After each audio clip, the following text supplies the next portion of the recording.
Okay, would like to call to order the March 2nd, 2015 Cabarrus County Board of Commissioners work session. Welcome to everyone. First item on our agenda is approval of the work session agenda. Do I hear a motion that we approve the agenda as presented? Have a motion and a second. Any discussion? All in favor say aye. All opposed, no. Motion passes. First item up is a report on Cabarrus County Schools additional funding request for road improvements for the Odell 3.5 school site. And I think that is on page 3. And Pam and Dave and Kelly, it looks like all three are going to talk to us about that. We'll let Dave handle it. Okay. Thank you. I'm sure everyone is familiar with the Odell Elementary School project, and the construction is underway. A separate item from that is the access from Highway 73. You may recall that there was some talk about a roundabout or a traffic circle in that vicinity. Those discussions have really gone away. What we are looking at is a left turn on Highway 73 and a right turn deceleration lane. The information, I think, accurately covers the scope and the estimate. It's a project estimate, so it's inclusive of design fees, construction costs, testing. The property is there's two options with the drive. One is 1,200 linear feet from the intersection of Odell School Road, that traffic signal there. The other option is 1,500 linear feet from that same intersection. And we will be pursuing both. We'll see which one is the most economical option. And the Board of Education is requesting the amount of $839,500 for this effort. Okay, Commissioners, do you have questions for Mr. Burnett? I have one. Do I understand correctly that this proposal is significantly less expensive than if we'd had to go the traffic circle route? It is. It is. And as far as the traffic circle, there wasn't consensus that the traffic circle was going to work at that location. So this is much less than the traffic circle, and it is a solution that everyone, I think, feels better about. Great. Thank you. Mr. Chair, I have a question. Yes, ma'am. I'm just curious, comparing this 800-something to what we have been doing customarily. I know we always have something for the roads and access. How does this compare to a site that isn't on a major intersection like this? Each site is it's an individual site and has individual needs. So it is very tough to call. When we first looked at this site, we were anticipating this scenario: a left turn lane and right turn deceleration lane on Highway 73 and on Odell School Road. So this was what we would say a typical solution. It was expected. And as far as other schools, I would have to say in the past, many schools did not accommodate all of the traffic, the anticipated stacking on site. And you would see stacking in the neighborhoods or stacking on a highway. And that's something we definitely avoid. So this design accommodates all the anticipated stacking on our site. So it's probably different from many schools of the past in that regard. Mr. Chairman, I have a couple questions. Dave, first off, good evening. Thank you. The best of my memory, whenever I was on the school board, when we bought that last piece of property there, with one of the scenarios that we had, I don't know if it's option 1 or option 2, the 1,200 feet or the 1,500 feet, but there was possibly going to be a little extra acreage there that could have been resold or whatever. How is this one option or the other option going to affect that? Excellent question. If you look at the screen, you'll see the proposed drive and the route. And hopefully I can help you with where the property boundary is. You'll see a blue line that does a little zag. It's a right, yeah, a little bit north of that. There, perfect. That is the property line. So where you see those dotted, those dashed lines, those are properties, that's all part of the school property. And we planned the road alignment so that those could be sold off and would be potential revenue for the district or the county. And that so that's expected, and we're planning for that event. Okay, that's good. And then I have one other question.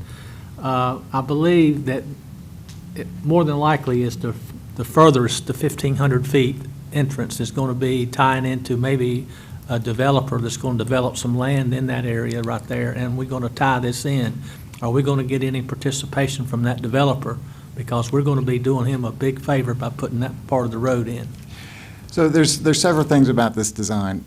The design as it is we'll say minimal scope. It's basically for the needs of the school. The developer, when he comes in, it is anticipated that he will have to increase the scope.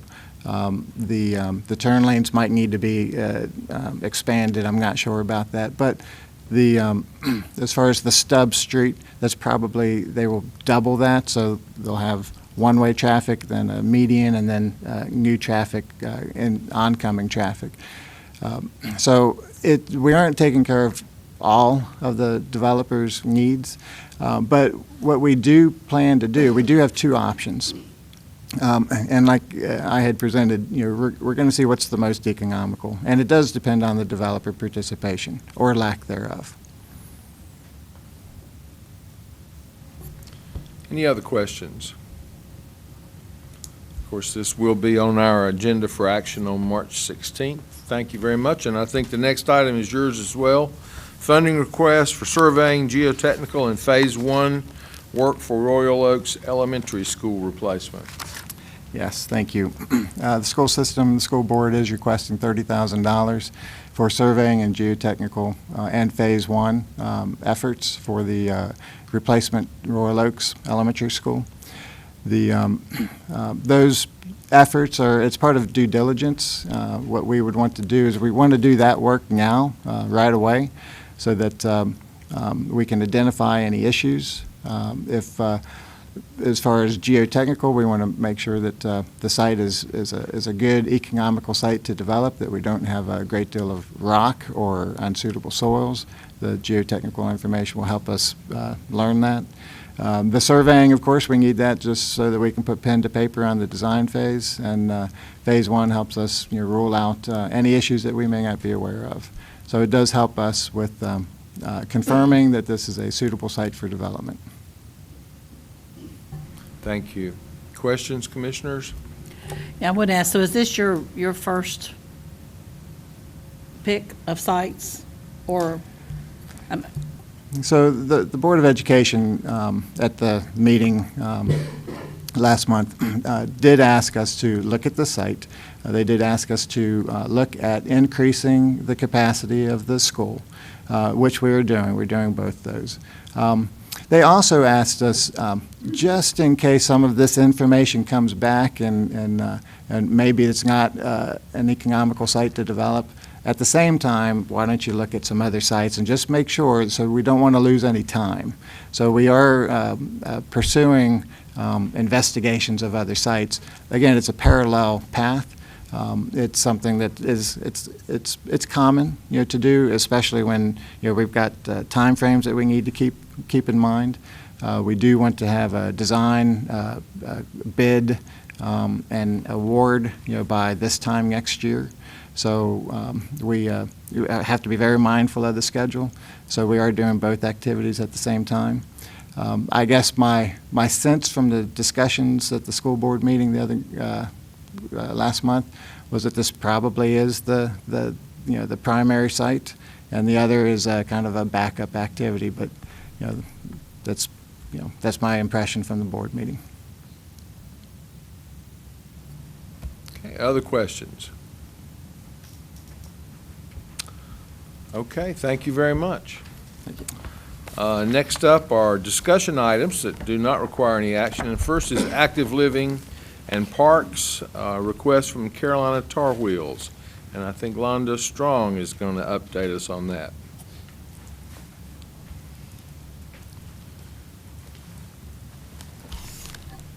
Good afternoon. As some of you may know, the Carolina Tar Wheels, which is the wheelchair basketball team that has been before you all to receive recognition, I believe, last year when they won their national championship. So you're familiar with who I'm speaking of. They've been having difficulties finding places to practice that they can afford. The school, they had been under the exempt policy with the school board, so I was told prior to January of last year when the school board policy changed and then they were having to be charged. I don't know, Kelly could probably tell you what the cost is, but I don't know. I just know that I was told that it was cost prohibitive to them. So they've been coming to the Concord Parks and Recreation and Cabarrus County Active Living and Parks trying to find a facility. Obviously, we don't have facilities that we could schedule them in, but we do have access to the schools for our youth programs. They made a presentation to our Park Commission last month asking for us to co-sponsor them so that they did not have to pay for the use of school facilities.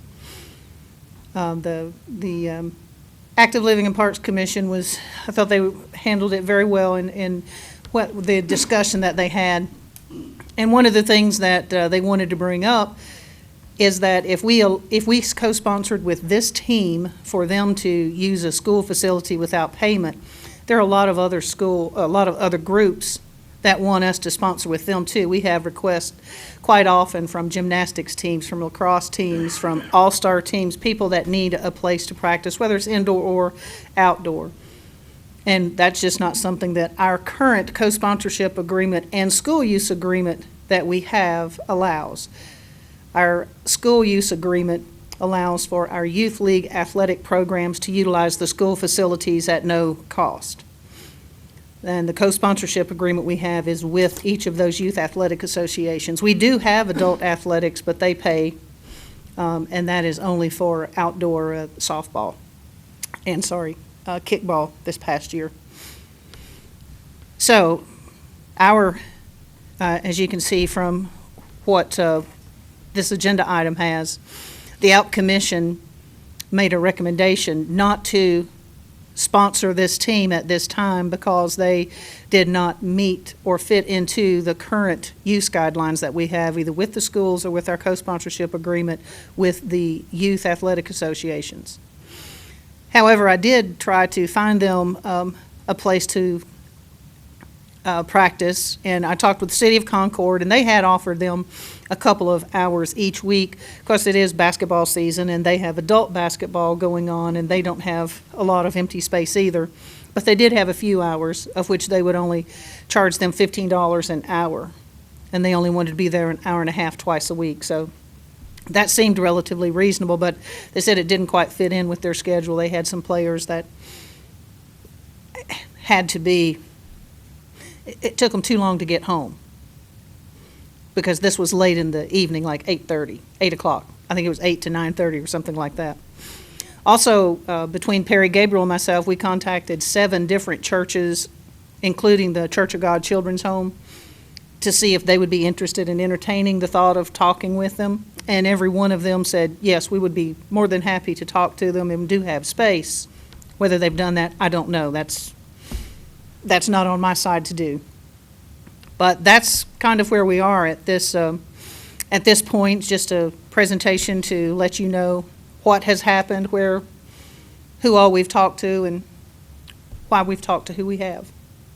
And if you have any questions, I'll be glad to try to answer them on what we've done. Thank you, Londa. One question I had, do you know, is this pretty much 100% Cabarrus County residents, or? I'm assuming no, because he said it took some of them an hour to get home. Okay. So I wouldn't think it would take you anywhere in Concord to get an hour. Right, right. And you said that the adult leagues or adult groups that we currently work with do pay the schools? They don't pay the schools. We utilize those in our parks, and they pay us a fee. Okay, okay, great. Yes. Now, one thing that we did find out at the February meeting was that through their national association, they do have liability insurance, and they are able to provide a COI to the schools. And that seemed to be one of the reasons with the no free use was because of liability. So we did suggest to them that they might want to let the schools know that they do have insurance and can provide a COI, and that might help or might make a difference, at least reduce the cost. And I gave Mr. Langford Robert Kirk's email address and phone number, but only after I talked to Mr. Kirk to let him know what had transpired and what some of our out-commission members had suggested. And he said he would be glad to talk to him and had before, and I'm sure that he will again. And so I gave him that information, and hopefully he'll pursue that and see if there's something that they can work out. Because there are facilities available, but they say that it's cost prohibitive to them, and that I can't answer. About approximately how many individuals participate in this? 15 to 18. Londa, it looks like you've done your homework, trying to help these folks find them somewhere to practice. And as for myself, Mr. Chairman, I can't see changing the rules in the middle of the game, for these folks, because it's just like Ms. Strong was saying, you've opened the door for this group, then that sets a precedence for all the other groups. And I'm not sure that's what we're looking for. And so I think that provisions have been made and offered to them, and if they don't meet our current criteria with the school agreement and the county agreement, then I can't see changing that agreement to accommodate these folks. That's just my opinion. Other questions? Thank you for bringing us up to date. It helps when we get inquiries and emails and phone calls to kind of know the background, so we appreciate that. Thank you. Next up is department highlight, and this month we have emergency management, which is certainly appropriate with the weather conditions we've had for the last couple of weeks, and we've got Bobby Smith and Steve Langer with us. Welcome, gentlemen. Thank you. We appreciate the invitation to give you an overview of our department. As Mr. Moore said, it's kind of convenient through what we've just been through, and also this is a Severe Weather Awareness Week, and statewide tornado drill is this week, Wednesday at 9:30. And also, David Baxter on Channel 22 highlighted the EOC, so there's a great segment on Cabarrus this week that shows you the Emergency Operations Center and how that runs. So I encourage everyone to check that out. But again, thank you for the opportunity. We'll talk to you a little bit about our department. We are a small department. As you see, our staffing, we have a director, myself, Steve is a fire marshal. We have an administrative assistant, and we have 3 assistant fire marshals.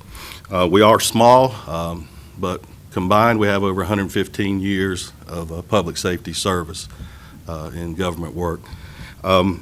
Being small, we depend on coordination and cooperation with other agencies, with other departments. Just about every county department has a role in a large-scale emergency. In our emergency operations plan, there's roles for people in the tax department, people in cooperative extension. When we have a large-scale emergency, it's all hands on deck. So although we are small, we are large in our extension and our cooperation with the other departments. All our staff have primary assignments, but then additional assignments, again, as we have emergencies, as we activate the Emergency Operations Center. If we go into 24-hour operations of that, then we work 12-hour shifts. So we always have to have one of our staff as a lead in there. So it does spread us thin, but again, that's where we depend on the other departments and the other agencies filling in with us. And of course, we're on call 24 hours a day, 7 days a week, because you can't schedule emergencies, even though we've tried. a lot. It just doesn't work out that way. Our mission, the bottom line, is to save lives. That's our primary mission, and protect property, and then we want to promote safety and preparedness in the community. We do that through various means, through planning, through training, through drills, through education. We want to enhance our community's ability to not only endure an event, but also recover from that event. And that takes a lot. It takes more than just your public safety agencies. On average, there's one emergency responder for every 300 citizens. So if you look at a large-scale county or regional event, it could take a while to get everybody the emergency services they need. So a lot of our efforts go into planning and preparation and working with local businesses, with the schools, daycares, nursing homes, and even families, and having plans and training on those plans and being prepared, because the better we all are prepared, the less impact it'll have on all of us. And then we want to return our community back to our normal way of life. That's called the recovery phase in emergency management lingo. Small events, that could be a couple of days. Large events we've seen nationwide, 18 months, 2 years sometimes, and longer for the recovery phase, because it takes a while to get infrastructure and communities back to where they were. But our goal is that we reduce that impact beforehand, and that'll speed up that recovery process. The authority for emergency management, we are required by North Carolina general statutes to develop and maintain an emergency management program. Each county is required to do that. The jurisdiction does include the entire county. State law does allow cities and municipalities to form emergency management offices, but they must coordinate with the county offices. There's a coordination requirement there. And the county emergency management director is the point of contact with state and federal resources. And the reason for that is, if you can imagine a large-scale statewide emergency, if every government agency was trying to call the state and request resources, that system would get bogged down real quick. So they've determined that the county EM office is that point of contact. So other levels of government, all requests will go through the county office, then those requests go to the state and to the feds. So it's one way in and one way out. And again, that just helps keep down on the confusion and streamline the request for assistance. Some of our responsibilities, again, we coordinate resource requests and provide direction and control for emergency incidents. We coordinate any disasters with North Carolina Emergency Management. They're a great partner we work a lot with. Our regional office is outside of Hickory, and then we work with the State Emergency Operations Center in Raleigh. We coordinate, of course, evacuation and sheltering programs. We work with all the 911 centers for our alert and warning processes, along with our communications and outreach staff. We work with Department of Human Services and the Health Alliance and the Red Cross for our sheltering programs.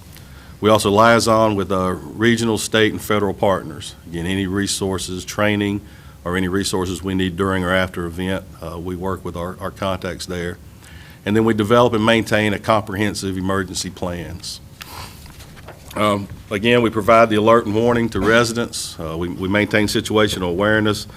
We have direct contact with State Emergency Operations Center at all times and all our warning points to get those notifications out to our citizens as quickly as possible. Again, we maintain our Emergency Operations Center. I think most of you have been there and seen what a great facility we are fortunate to have here in Cabarrus County. We are the envy of many emergency management programs that come here for training. They love our center, as we do. We also initiate state of emergency declarations.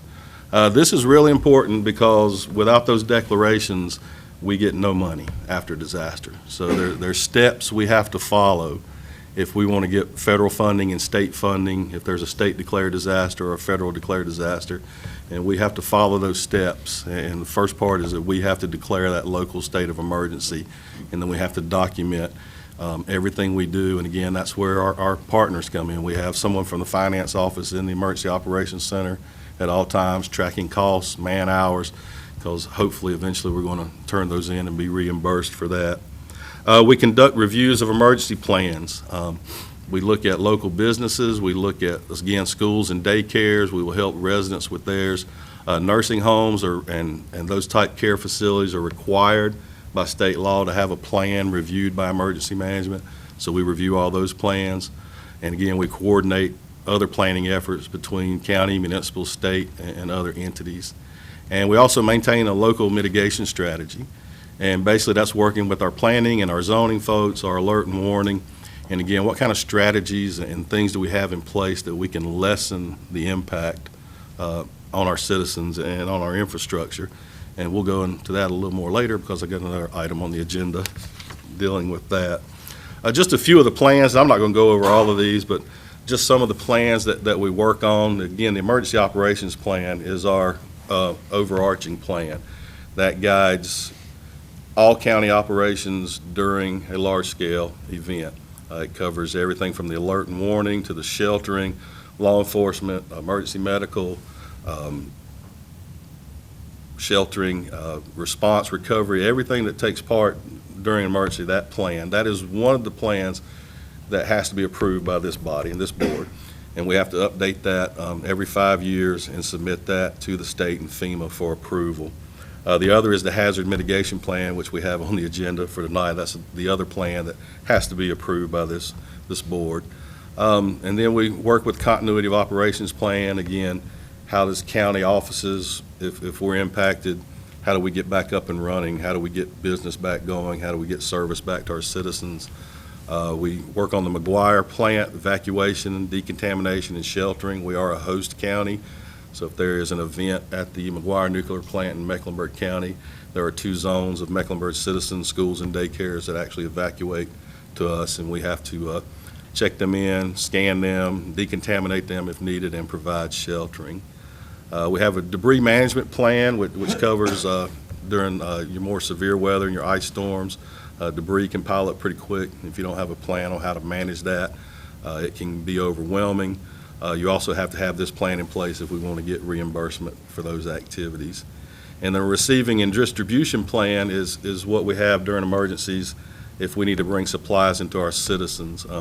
We'll bring everything into a centrally located area. We'll bust those out and truck those out, to 8 separate areas in the county that's been pre-designated, and they're actually drive-through, where citizens can drive through and they'll be handed food, water, medical supplies, things of that nature. So we have, again, our central site and then 8 distribution sites out in the county that we provide those items for. The hazardous materials plan, again, that works with our chemical agencies and plants that are required to report under state and federal law. We have to have an overall response plan for something that may happen at one of those plants, and that's what that's covered. And again, strategic national stockpiles, we work with the Health Alliance. That's where we have to have a plan in place within so many hours. We have to provide medications or vaccinations to our entire population. So that's a pretty comprehensive plan. We work on emergency plans for dams, and we also work with the City of Concord and state and federal agencies on the Speedway emergency plan for events there. Some of our programs, I just picked a few here. I actually had staff compile a list the other day when we were working in the EOC, had a little downtime. I said, let's just write up on the whiteboard everything we do. We actually had over 60 different programs that we provide to internal or external customers, so I didn't want to take up your whole night with that, so I just picked a few to put up there. Again, we do public education. We manage our land search team, which is a team made up of volunteers that if people get lost, we go out and look for them, and when we find them. We also work with the Sheriff's Department with the Care Track program. It's actually an electronic device that's provided to citizens who may have conditions that cause them to wander off, and it allows us to, when we're in certain range, we can pinpoint their location a little quicker. Steve does a lot of work with disaster animal response. We actually have a animal response trailer, so we can set up actually a temporary animal shelter if needed during either a disaster or any type of, we may lose a couple of veterinary clinics and they need to relocate for a little while, and we have the equipment, we can do that. We enforce the false alarm ordinance, which doesn't make a lot of people happy, but it's what we do. We also participate in safety and severe weather drills, lockdown drills. Again, this week we'll be working with other partners and doing a tornado drill in the schools this week. And of course, special event planning with the Speedway and everything that goes on. As you know, over the past few years, people love bringing their events to Cabarrus County. We've had Spartan runs and Tough Mudder runs and a little bit of everything. So there's a lot more planning that goes into those type of events that we work on. Just like this board, and I won't go over this list, we serve on other committees and boards. This is just a sample of some of the ones we serve on, both regionally, statewide, and countywide. We are members of some, chairs of others, on steering committee, but we do participate in a lot of committees and boards throughout the region and the state.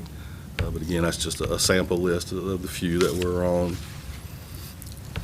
The Fire Marshal's Office is a division of emergency management, and their role is basically to provide fire prevention to our county. And they do that through public education, through code enforcement. They enforce the fire code, and through investigations determining the cause of fires. They're also tasked with coordinating with the local fire service providers to make sure that we are delivering an adequate fire service program. So basically, they work with the volunteer fire departments, municipal fire departments under our contracts to provide fire coverage in the rural areas.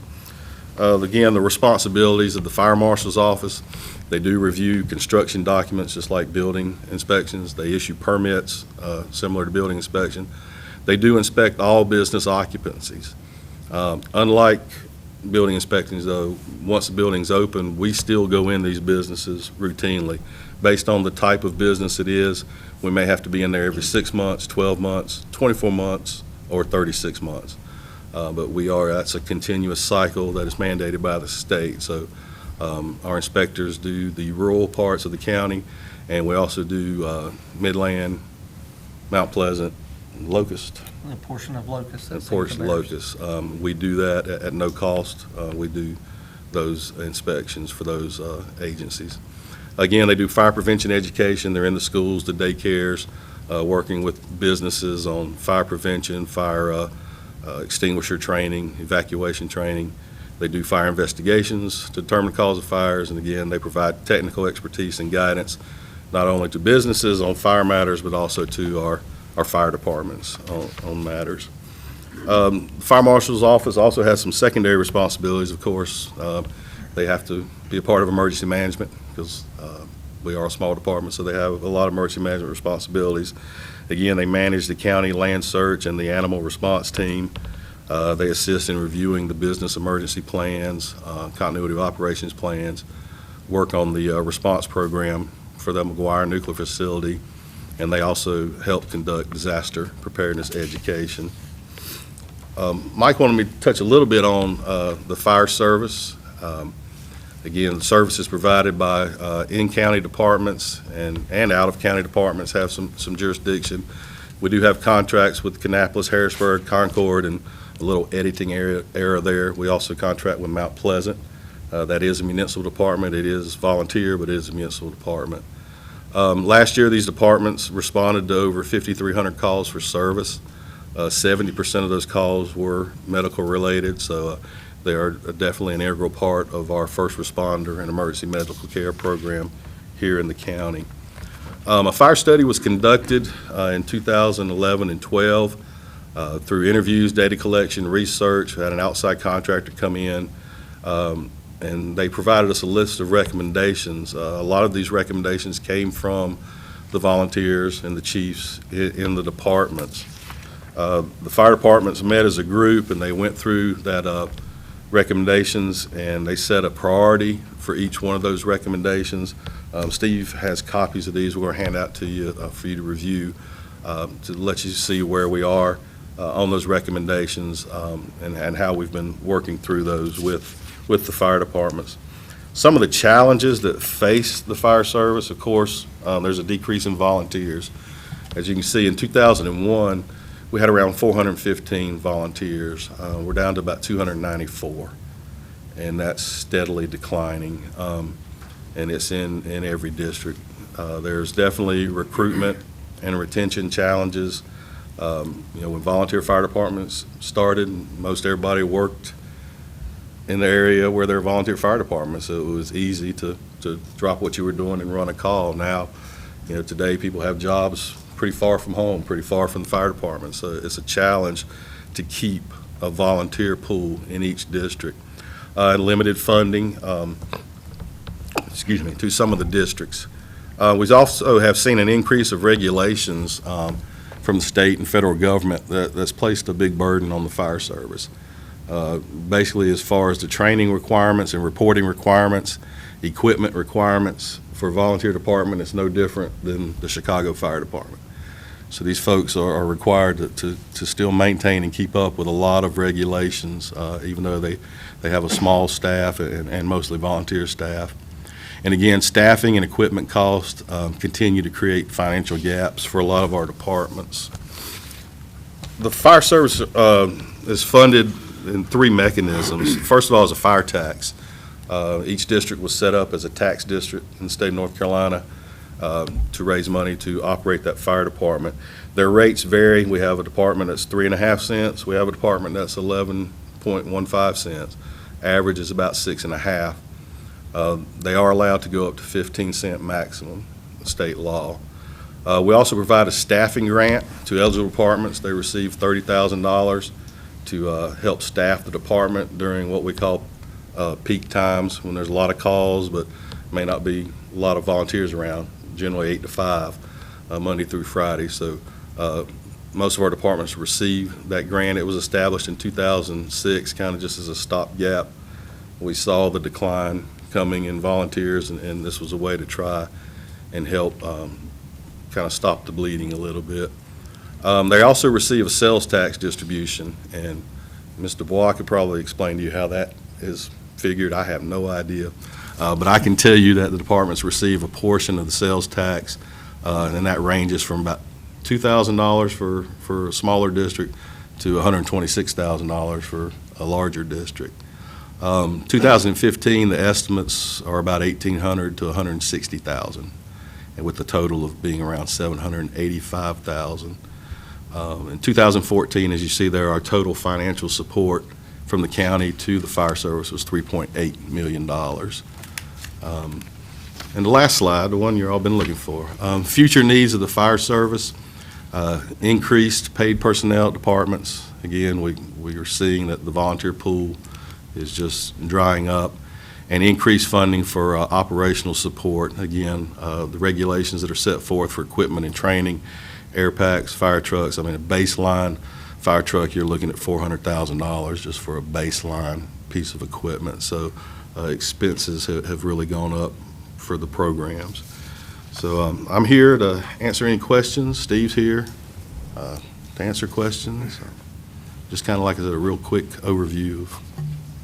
Mr. Chairman, I have a question for you, Bobby. First off, it's a very impressive emergency management group you have, and when we did the tour here a few weeks back, I really was impressed. And if the average Cabarrus County tax-paying citizen would see a portion of what their taxes go to, I think they would be very impressed as well to know that we have a county that's got their back when it comes to emergency management. And I thank you for all that you do and all your people are doing. You mentioned, and this is the second time I've heard this in the last 6 months, about recruiting new firefighters, the volunteer firefighters. And one of the real obstacles that has come about was, in both instances, is the increased legislation. If I'm not mistaken, I'm believing one of the firemen that I talked to said that these young men, and I guess there's some young ladies as well that participate as the volunteer firemen, but there's something like 1,400 hours or something. Do you know much about what I'm talking about, Bobby? What is required? What is required to get a young guy in here where he can be able just to fight a fire? Yeah, looking at some of the certifications that's required, I mean, you've got a firefighter level 1, level 2, hazmat ops to hazmat tech, your EMT certifications are some of the basic certifications that, they need. And I can't even think of the hours for the EMT, 160 just for that one certification. I think it's like almost 300 hours typically for your firefighter level 1 and 2. It consists of a whole bunch of various classes. And that's what we're seeing. We're seeing an increase in the mandatory training hours, just an increase in time away from the family, and that helps, starting to drive the volunteer service, seeing the decline. Well, I knew that it was extensive, and there's a lot more to it than just fighting fires, because obviously the EMT, and I don't know what all's involved. But when you look at the big picture, what these volunteers do for the county, it literally saves the county, no doubt, millions of dollars because of the volunteer time that they're putting in. They're volunteering their time for the actual emergency, whatever it is. They're volunteering their time to get these certifications and all these other things that make them qualified to be a fireman. And, my hat's off to them because it's a big job. It's not, Cabarrus County is a big county now. It's not like it was 20, 30 years ago when, you'd have 5 or 6 firemen show up. Well, it's not like that now. You may get 1 or 2, maybe 3 to show up to take care, of a fire if it's in a volunteer situation. So I see as time goes on, and if the need continues to be there, you can't recruit, then I can see that there'll probably be a time that the county will have to assume more responsibility for these firemen. Just like the city of Concord pays their firemen. And I can see that there'll be a time in the future that we'll probably have to ante up on some of that at some point, but. It's not that far in the future. So you see, we're on the same wavelength, because if you can't get the volunteers, then obviously you've got to have people to protect property. Yes, sir. And so, but I appreciate you bringing the presentation to us, Bobby. Thank you. Thank you. What sort of connection, if any, do you have with the fire academy and the school system? Maybe some of those students are not going to be firemen, full-time firemen, but maybe they can be prepared to be volunteers. So can they earn any of this credit during the fire academy? How does that coordination work? Yes, ma'am. Liz, you want to take that? For the fire academy, the fire classes, we offer Fire 1, 2, and 3, and it is taught, the same units are taught as are taught at Rowe and Cabarrus. Their North Campus, they have that, and they get those certifications, which are then transferable if they continue on at Rowe and Cabarrus or UNCC. So they do get those certifications. It is a certification program in fire, and so that's part of their credentialing, and that's really all they focus on. EMT, we've had 2 that were certified, who passed the initial exam this past summer, and 1 that is close to taking it. That's just started offering EMT2 in the, I guess there was, the first section was last spring. So we also have those students who can sit for that exam and can start on their career pathway. The good thing about being in the high school, it's free. So you're not paying for the community college expense. You're getting those certifications in high school. And then to piggyback on that, which, as far as the Public Safety Academy, next year we will begin to offer Law Enforcement 1 and Law Enforcement 2. And to make sure everybody understands, those classes are all taught at Concord High School. They are available to any junior and senior anywhere in Cabarrus County schools may come to Concord and take those classes. So a number of those students have gone on to go into volunteer fire departments, because that's a lot of that's their first step to trying to get a job with Concord Fire or any number of them, and that's the whole purpose of those academies being in place to begin with. Greensboro recruits a number of hours, so it's an excellent program. I think some of the other schools don't realize, the students don't realize that they can participate at Concord, but we have students from Mount Pleasant and Hickory Ridge that are currently participating. But any student that's a junior or senior, they need to talk to the guidance counselors freshman or sophomore year and get in the line up so that they can enroll, dual enrollment and be in those classes. So it's a great program. So I have a few questions. We went to a legislative conference last week and sat in on an emergency management thing, and a couple of things that just come to mind as a result to ask questions. Nobody thinks a disaster will ever happen to them.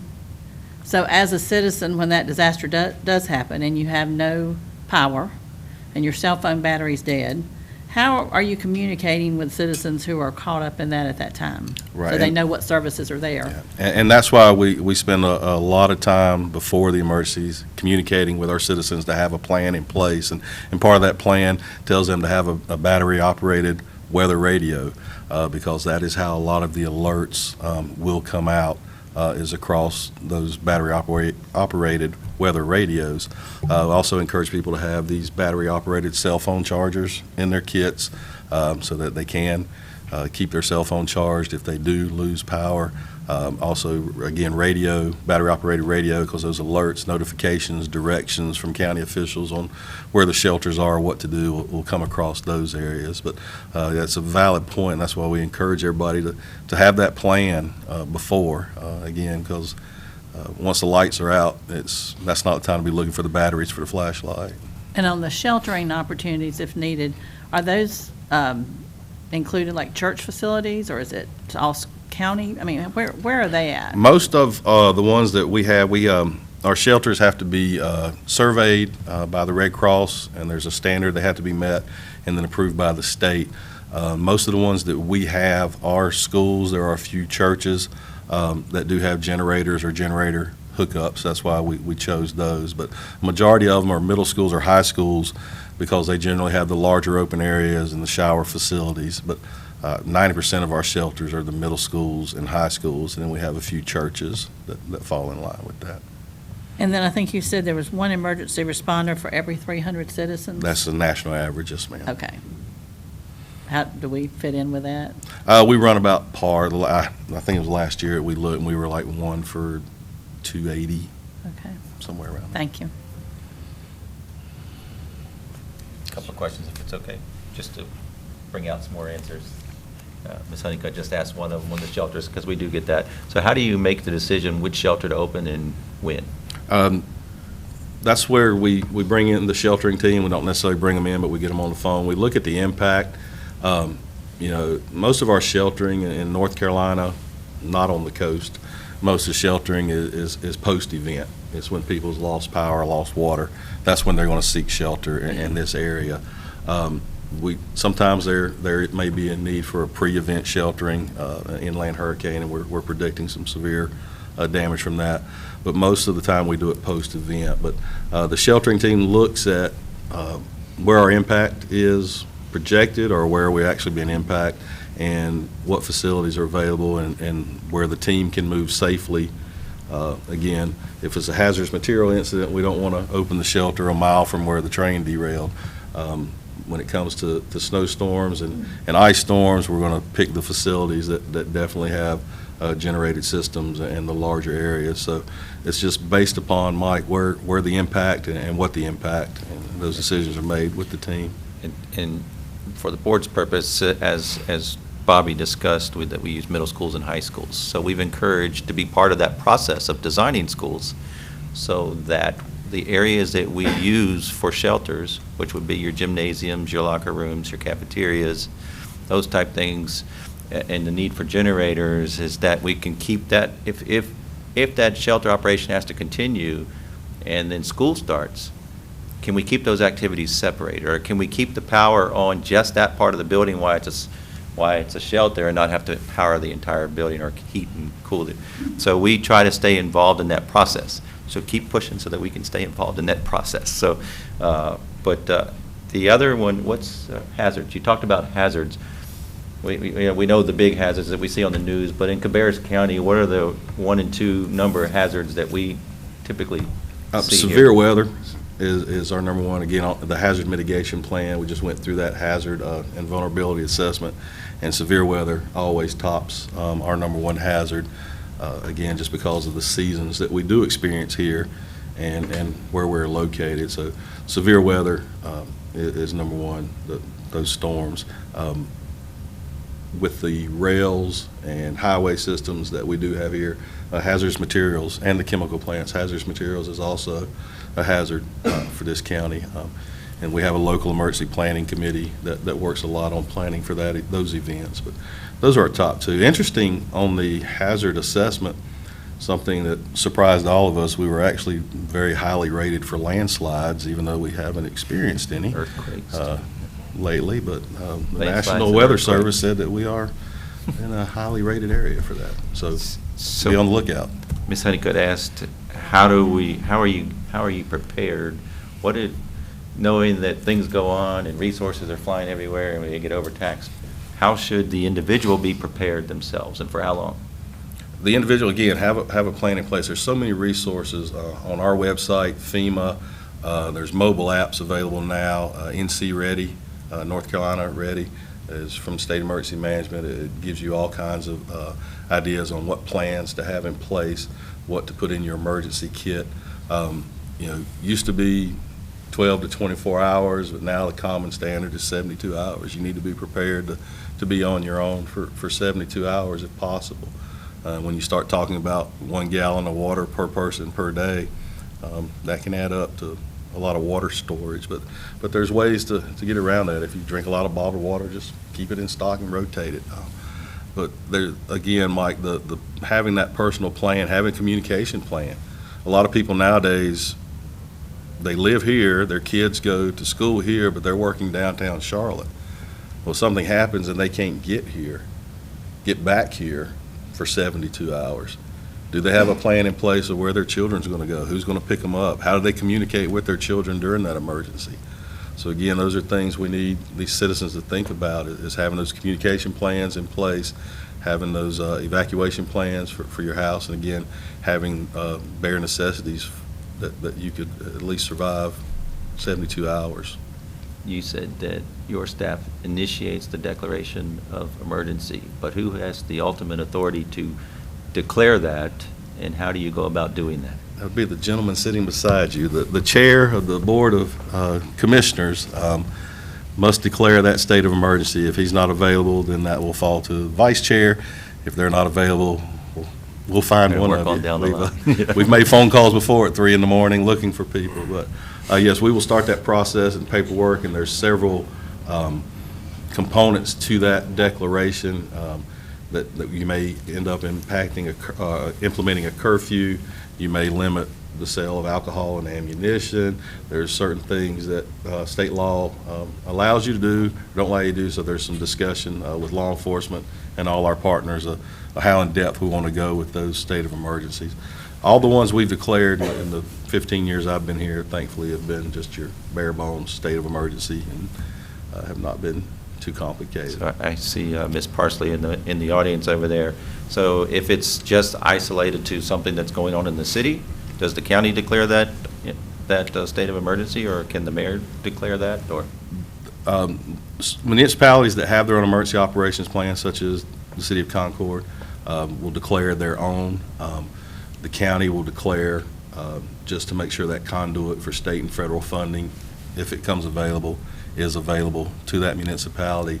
Another way we've done in the past too is that the county has passed a state of emergency, and the municipalities have just signed on to that state of emergency, and that is also allowed because it's in our ordinance allows that, and the state recognizes Two that. more, I promise. We talked about fire tax, and it varies between districts.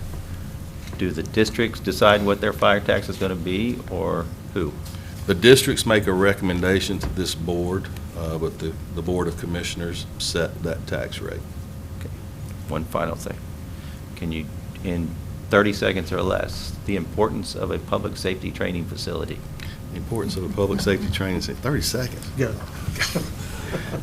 Well, as we have talked about, the requirements that are now placed on not just our firefighters, but our EMS, our law enforcement, all of our public safety personnel, the requirements to get that training as quick as they can, and get the appropriate training in the appropriate setting. Without a centralized training, then things are spread out. And when you have things spread out, then you don't always have the necessary amenities that you would need for certain aspects, certain driving courses, certain burn buildings, high-rise training. So a public safety training center in a centrally located area would allow all agencies to help meet that mandated training, make them better prepared, and in the long run, make our county better prepared. Is that 30 seconds? Okay, sorry. I have one other question. Have we had, or are we planning a public relations drive? You were talking about what the citizens need to have, the radios and et cetera, et cetera. If I know most people, they're not hearing this, they're not watching this, they're not going to go online to find it out unless there's a reason, and by that time they have no power, so it doesn't really matter. Do we send something out to each mailbox that says, this is what you need for emergency management, this and this and this and this and this? I don't think we've sent a mailing out to each. We do a lot of public safety announcements. We'll use, like this week, Severe Weather Awareness Week, to push out different messages. One of our partners, American Red Cross, does a lot in that area in getting those messages out, but we have not done a direct mailing. Most of it has been across the airways or websites. The reason I ask is I've never seen one. And I'm pretty aware, publicly aware. And I can't recall hearing something. I don't listen to the radio. I don't recall seeing anything on local television. But something in my mailbox I would see. Yes, ma'am. One final thing, these guys are available to churches, civic groups, schools, then they will come out and speak and do a little more detail than what they've done here. And I know they're a very small staff, so they're probably looking at me like, are you crazy? But No, we do that all the time. I know they do that quite often. And so for those listening and in the audience as well, if you have a civic group or men's group or a women's group at church, they're more than willing to come out and talk to you.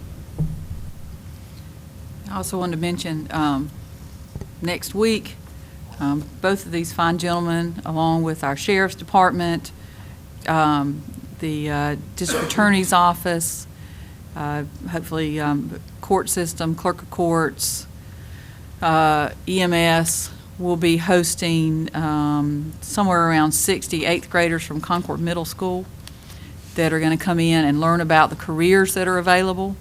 You may have seen in the news over the weekend, Highway Patrol is having a tough time hiring troopers.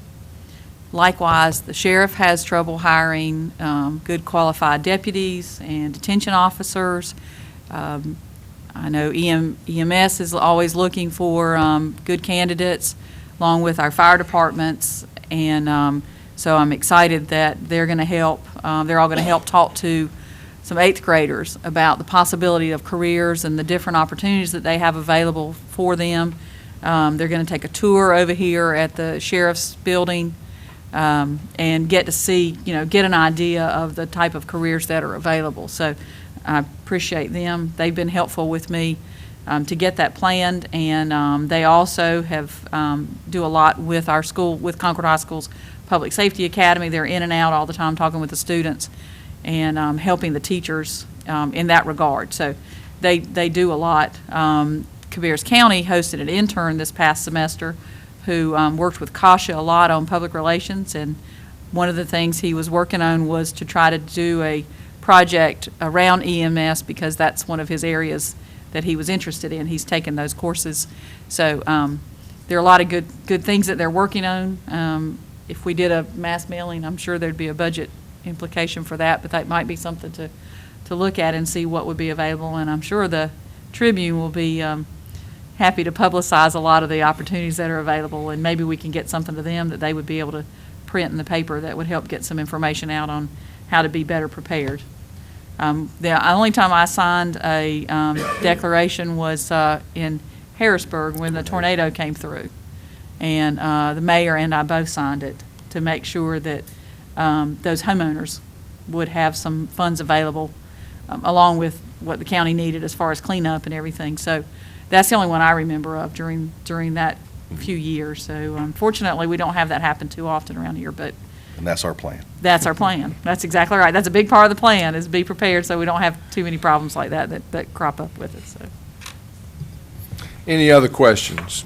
Thank you very much. You're the guys that we don't like to think about when you're working really hard, but we sure do appreciate you when we need you. So thank you for everything you do. Next on our agenda is we have Mr. Robbie Furr with us to talk about the North Carolina Cooperative Extension Vision and Staffing Update. Yes, thank you so much for the invitation to be here. Mike asked me to come out and to share with you about the Cooperative Extension Vision and new staffing model that has rolled out this year. So I've got some information to share with you. In your packet, you have, we're given a packet that looks like this, several pages long, lots of detail in it. I'm going to break that down into a 30,000-foot range and kind of go over the high points of that for you and then entertain any questions you might have on that. So just to give you a little bit of background of why the Cooperative Extension Service went through a visioning process and came out with a new staffing model.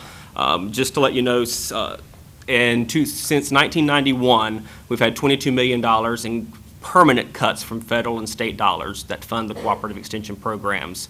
And 14 of that has happened just in the last 6 years. So a lot of cuts have happened recently at the federal and state level. Those cuts resulted in 157 positions being eliminated through attrition. So no live bodies were let go, but vacant positions were abolished as a result of that. And when that happened, because there was no clear staffing model in place, it left gaps and inequities across the state in the cooperative extension offices. So you would have some offices that had hardly any program representation, and other offices on another side of the state had full program representation, and no ability in those empty offices to even hire because positions were abolished. So that led for the reason to have this process happen. And so what happened is last year, September of 2013, the Administration for Extension at the North Carolina State University side of the extension program began the visioning process. And they formed a visioning team of 45 members made up a majority of staff, but also stakeholders in the community across the state to work through this process. And a lot of data was gathered from these kinds. We had 14 listening sessions that were open to the public. 2,000 folks from the public attended those that were held all across the state. 179 commissioners and county managers were polled. Also, 8 extension systems across other states that went through similar processes were reviewed. And then, of course, our 600-plus current employees participated in this process as well. As a result of that, what was overwhelmingly heard is that we need to focus, of course, on our strengths, not spread ourselves thin. And so what that meant was identifying core program areas, which is not a shock. And so those 3 major core program areas that we focus on and are focusing on with this new model is agriculture, food, and 4-H youth development. And so what that means is in agriculture, there's lots of different areas we can and of course do focus on. That's your horticulture, your traditional agriculture, your organic agriculture, your field and row crops, your livestock, community gardens, also food safety, and the food side, food safety, food preservation, foods and nutrition education, local foods. And then of course with the 4-H youth development, you've got life skill development, leadership, healthy lifestyles, a large focus in STEM, science, technology, engineering, and math through our club program. So that's the core.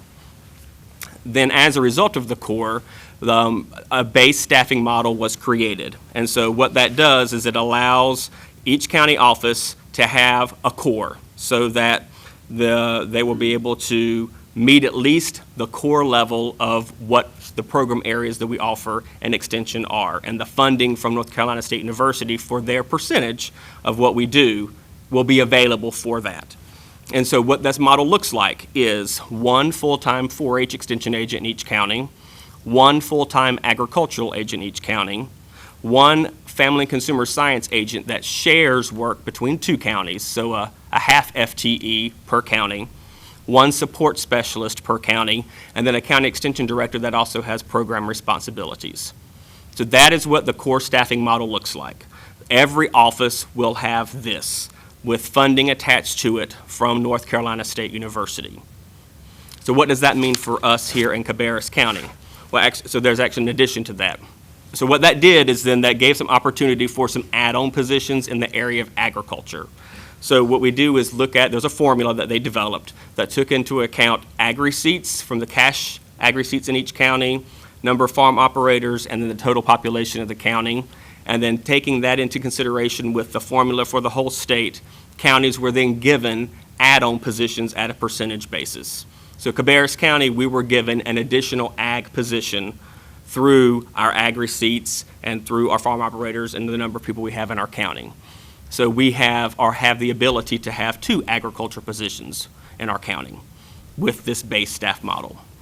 Some counties have 3, some counties have none. They only have their 1 base no matter what. So that's how those add-ons worked.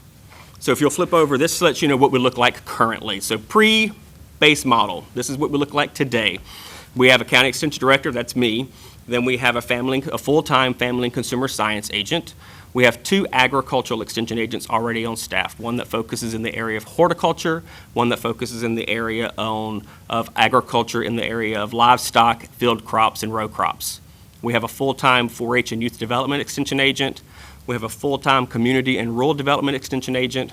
We have 2 support specialists. One is an administrative assistant that does program support. The other is a front desk assistant with program support. We have a 4-H program assistant that works mainly with 4-H after-school programs, and then we have an expanded foods and nutrition education program assistant that does foods and nutrition programming for low-income families, particularly with the youth in those families. That's what we look like now. There are 10 members of our staff, and these people are funded in lots of different ways. So with the new model, flip the page over, this is what our core would look like. Of course, the county extension director, 1 4-H youth development agent. We get 2 ag agents with the add-on. We have 1/2 of or 0.5 FTEs of a family and consumer science agent that we would have to share with another county. And then we would have 1 support specialist that would need to be the administrative assistant role. That's a mandated role from the Cooperative Extension Office. So what does that mean? There's another slide that talks about positions that are not affected by this staff at all. These are positions that have no North Carolina State University dollars attached to them. So we have a 4-H program assistant that works in our county that is 100% funded by county dollars, and that has financial support from the Cabarrus County School System attached to that. And then we have the other position, the expanded foods and nutrition education program assistant. That position is funded by federal and state dollars. There are no county dollars attached to that at all. So those 2 positions are not affected by this model. So they remain. So what does that mean here? We do have positions, however, that are affected. So what the university has done is they have put in a 2-phased rollout process. The first rollout is effective July 1st, 2015, so this coming up fiscal year. And the first rollout affects our support staff positions. If you remember back what I talked about in the core, the core incorporates 1 support staff position that receives funding from the university. County offices that have more than 1 then will have to figure out other funding for the other positions or have a reduction in force of those other positions. So we currently have 2.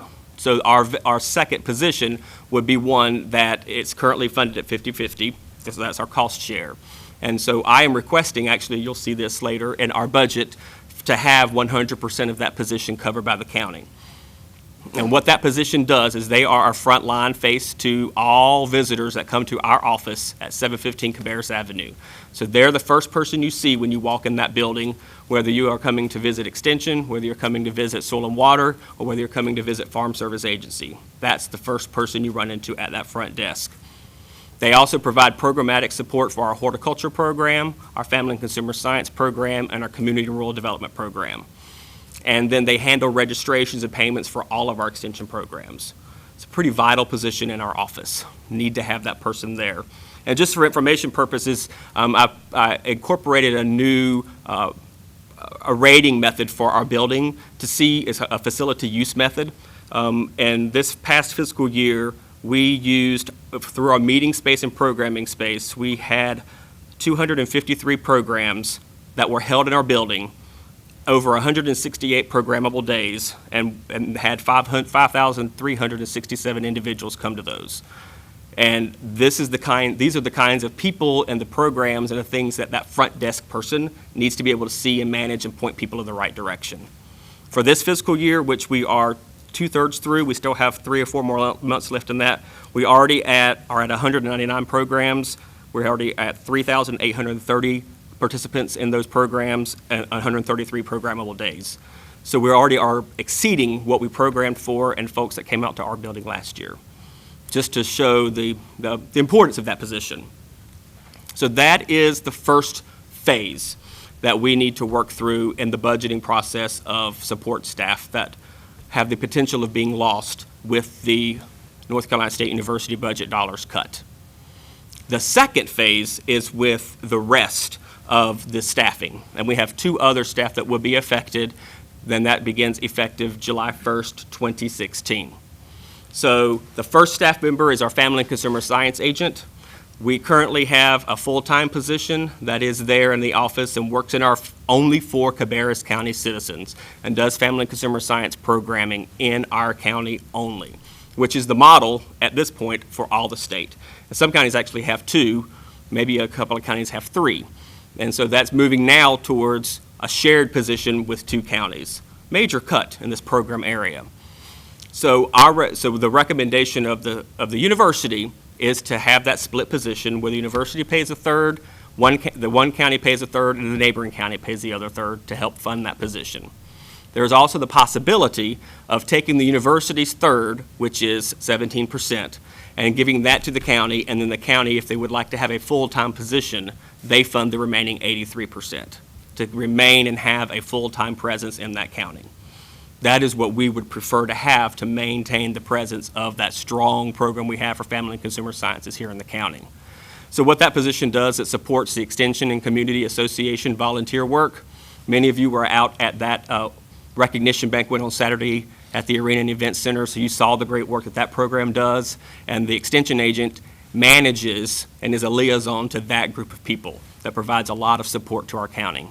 Food safety education is an area that this program works in. Food preservation series, which is a strong community-supported program, lots of community input and lots of community participation in that summer food preservation series. Also teaching foods and nutrition programs out in the community. Currently programs going on in Kannapolis and in Mount Pleasant, 4 to 8 week-long programs that happen there. And then, of course, I'm sure you're all aware with our presence on the Channel 22 Simply Local series that the Family and Consumer Science program is very visible and active in. There is one other staff position that will be affected come July 1st, 2016, and that is our Community and Rural Development Extension Agent position. If you'll notice, when we went to the core, agriculture, food, and 4-H youth development, CRD, which is what we term community and rural development, was not listed as a targeted program area. There are a handful of staff members across the state where that is their title, their program area, and their only program area. And we have one of those here in our county. That position here currently is funded 50% North Carolina State University and 50% North Carolina A&T State University. There are no Cabarrus County dollars attached to that position at all. However, they work here and do programming for our citizens. So the opportunities for that position when North Carolina State University pulls their funding July 1st, 2016, is to have A&T State University pick up 100% of that funding, or to have conversations with the county about could there be a cost share match between A&T and Cabarrus County government. Major areas of program support for this area are grant writing, lots of classes that have been done to bring in even county employees on writing grants to support programs that we offer here, financial education, particularly in low-income communities, and then bringing together community leadership programs and helping communities, homeowners associations to strengthen, to be viable on their own. So that is in a nutshell what the staffing model looks like. What we have had from contributions, just to give you an example, so this is from fiscal year 2014 that ended last year, North Carolina State University put in actual dollars for programming and staff just shy of $290,000. Cabarrus County government put in, this is actual expenditure dollars for us for last fiscal year, of $305,000. And then I want to throw in this dollar figure for you just so you can see this. A lot of the work that we do in Extension is through volunteer work. And so we have a small staff, and a lot of the work that we do, we need the volunteers to make that happen. We brought in, matched $1,312,204 in volunteer work. And that's incredible with the amount of volunteers that we have and that we work with in our county. That's just under 2,000 volunteers that we train and do that work for us. So we bring a lot in, we leverage a lot for the county dollars that you give us. We leverage it with the state dollars, we leverage it with the volunteer support to get the work done in the community. So what I'd like to do is, one, as a member board, thank you for the support that you have given us in the past, from the administration, from the team, for the types of programming that we do offer here in the county for cooperative extension, and for creating an infrastructure that works for us, for having open lines of communication with county management staff, with commissioners, so that we can have these kinds of dialogues, and then, but also understanding and supporting that we work locally. So we have mandates at the state level, but we do the work here, and knowing that we need to work and change to meet those local needs, and that you're willing and able to work with us in that area. That is a lot that I shared with you in a short period of time, but I wanted to give you the opportunity to see that, to know that there are some changes coming in our office when it comes to staffing and budgeting. And when you see those budgets come across, we want to make sure that you are aware of why that's happening and why we're asking you for dollars that we may not have not asked in the past. Of course, with strong and needed justification. Be glad to answer any questions. Commissioners, do you have questions for Mr. Furr? Mr. Chairman, I do have a question. Robbie, what would you consider the number one reason for the continual reduction in funding from the state level? If it's dropped $14 million in the last 6 years, now, that's statewide, I'm assuming. That is, those are the statewide. state budget from the legislature, yes. And how much of that affected Cabarrus County? And that we have had, well, since 1991, well, we have had several positions that have been abolished in this county as a result of that cut.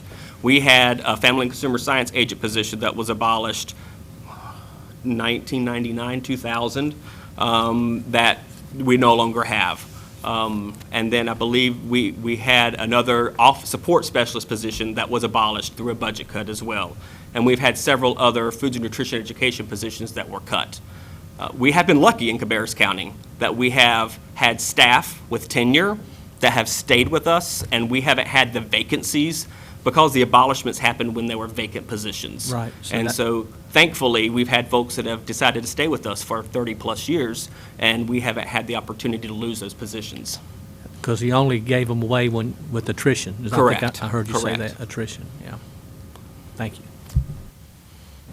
What has been the effect, or what is your opinion, has been the effect of the cuts from the state in the change in the population, and also the change in availability of some of the information through other means?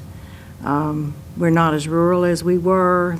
You have the internet, you have television programs that do some of the same things. What's been the difference there? I mean, Sure. I don't like to see anything cut, but is it being cut because it's no longer needed?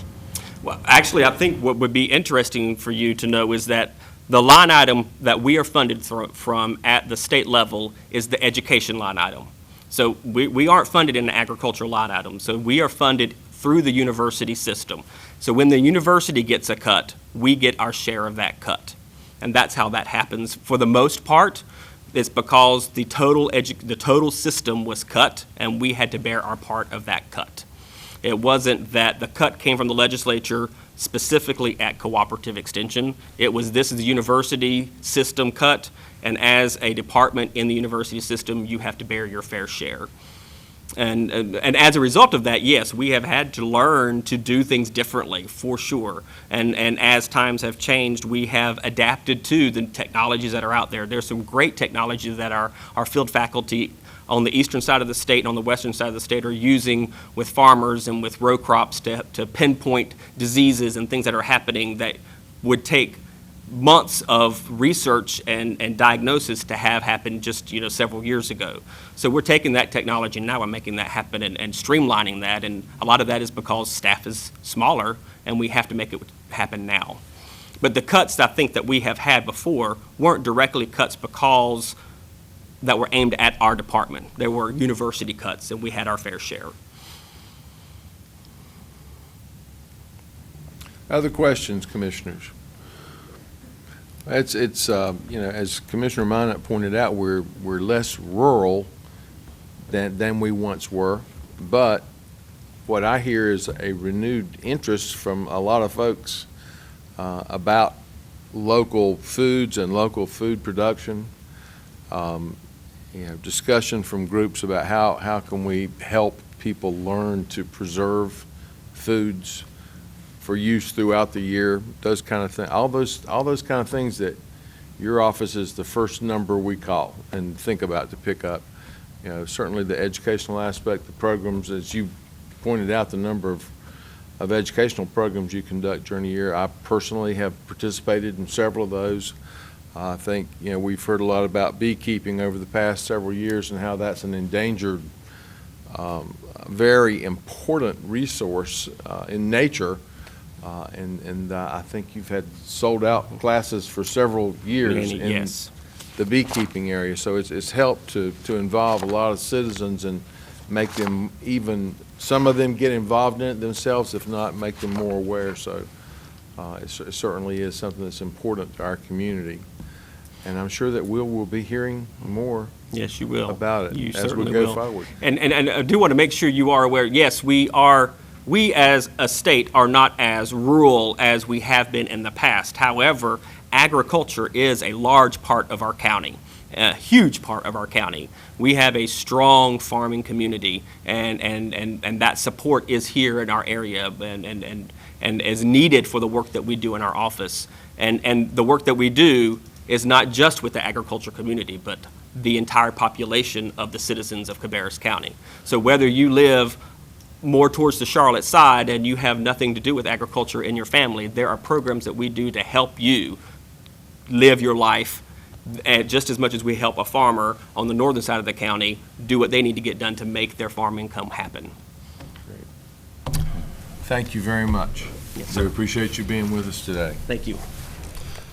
Next on our agenda are discussion items for action at our March 16th meeting.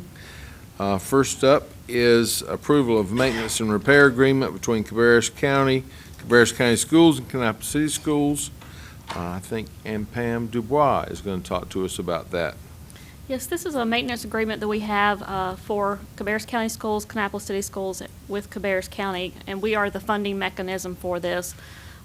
Kannapolis City Schools and Cabarrus County Schools merged their maintenance and repair division back in the 90s, and we established funding on this level that we provide to both of the school districts in order for them to facilitate these needs.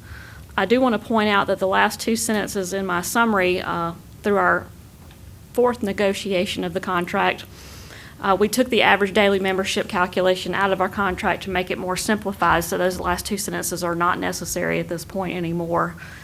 But I worked with Ms. Klutz and their attorney, and I think Rich has reviewed through it, and Mr. Downs, and we've come up to try to take some of the language that was in there in the early 90s that kind of tied everything to ADM, because we fund them on a dollar basis of what we give them for building and grounds repairs and maintenance, and we established this contract that we would not go below that dollar figure level in which we have indicated to provide funding for.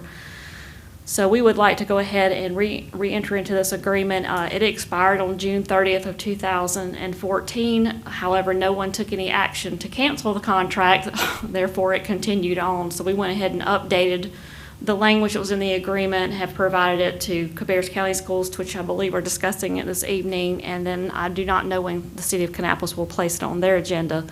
The only change that was made to this agreement, and that was done within the last 2 years, is that the Kannapolis City Schools pulled out their mowing contract because they were not satisfied with the service level that they were receiving, and both parties agreed to do that, and that has been indicated in this agreement moving on towards into the future. So if we could take an action to get this contract to go ahead and be approved, and we'll have it finalized once the other two school boards have met their approval levels also. Thank you. Questions, commissioners? I think this is a good example of those who came before us thinking things through to come up with a more efficient way to combine some of these things instead of having several different maintenance departments. Next item on the agenda is proposal to construct a new driveway for the Concord Senior Center, and Jonathan Marshall is going to talk with us about that. I'm going to ask Dan Mosley and David Bloom to come up while I introduce this. And then Londa Strong is also available should you have any questions to her. You can sit right here, and I'll let them introduce themselves in just a moment. Londa and I were approached by Mr. Mosley with a proposal that they are looking at the parcel across the street from the Concord Senior Center, representing a development proposal for that requires a rezoning. In order to develop that parcel, it's been indicated that they need to put their driveway in would need to align with the Senior Center Drive, and to do that, the Senior Center driveway would need to be moved. So they approached us about those prospects, and I'll let them give you more details about that. It is something that is possible with the properties there that could be done, but I guess a couple things I'll say. One, we're not acting in any way on the rezoning. That's before the City of Concord and is under their zoning jurisdiction, so I don't believe they're asking for any recommendation or any input on the rezoning itself. This is simply, should the parcel be rezoned or should it be developed, that they would need to align those driveways, and that's the proposal they're presenting to you. And then it's up to this board if you want to take action at this time, and they can give you an update on where that rezoning stands in the process with the City of Concord. But with that, I'll turn it over to them, and then we'll see if you have any questions. Good afternoon. My name's Dan Mosley, and my associate is David Bloom. David is from Charleston and has extensive experience in development. I'm in commercial real estate services, market research, and site acquisition for retailers. Just a brief background. Over 6 months ago, in initial talks with NCDOT and the City of Concord Traffic, it was their judgment that an optimal safety and traffic situation could be achieved by aligning these two driveways, by moving the Senior Center driveway down and aligning the proposed project driveway. And as Jonathan said, we met and talked about this. And during the course of understanding the properties and so forth, it came forth that there's a property in front of the Senior Center that is not owned by the Senior Center. It has been used in an informal arrangement for parking, and I understand it's used fairly extensively. Part of what we are proposing is to, I guess, donate or give this property to the county and in combination build this driveway that would align with the proposed development. It's been asked, why are we bringing this to you at this stage? Because it's not a zoning question for the county, but as part of the zoning process for the city, a traffic impact study is required. Because as you know, a development of this sort, traffic improvements are required such that the level of traffic is not diminished. Such a study has to be based on a specific layout. So what we're hoping to do is, by this arrangement, go ahead and get your approval such that if this project is approved in zoning, that the property would be donated or deeded to the county, and the driveway would be relocated at no expense to the county. Megan, could you move 2 slides, please? Thank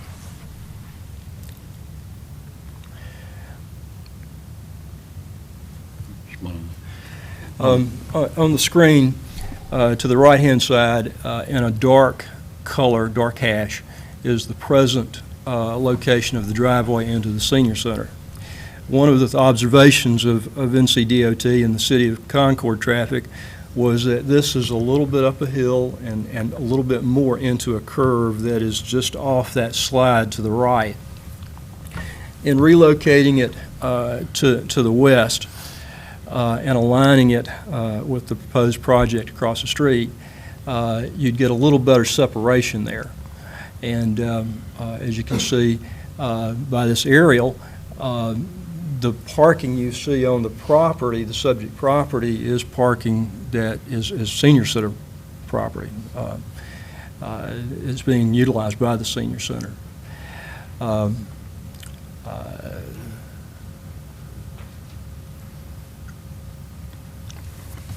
I guess as a way of background on that, when Dan first approached the senior citizen, they somehow thought the county had an agreement for all the land that you see to the left of the proposed driveway, because those are actually cars using the senior citizens that's actually parked on somebody else's land.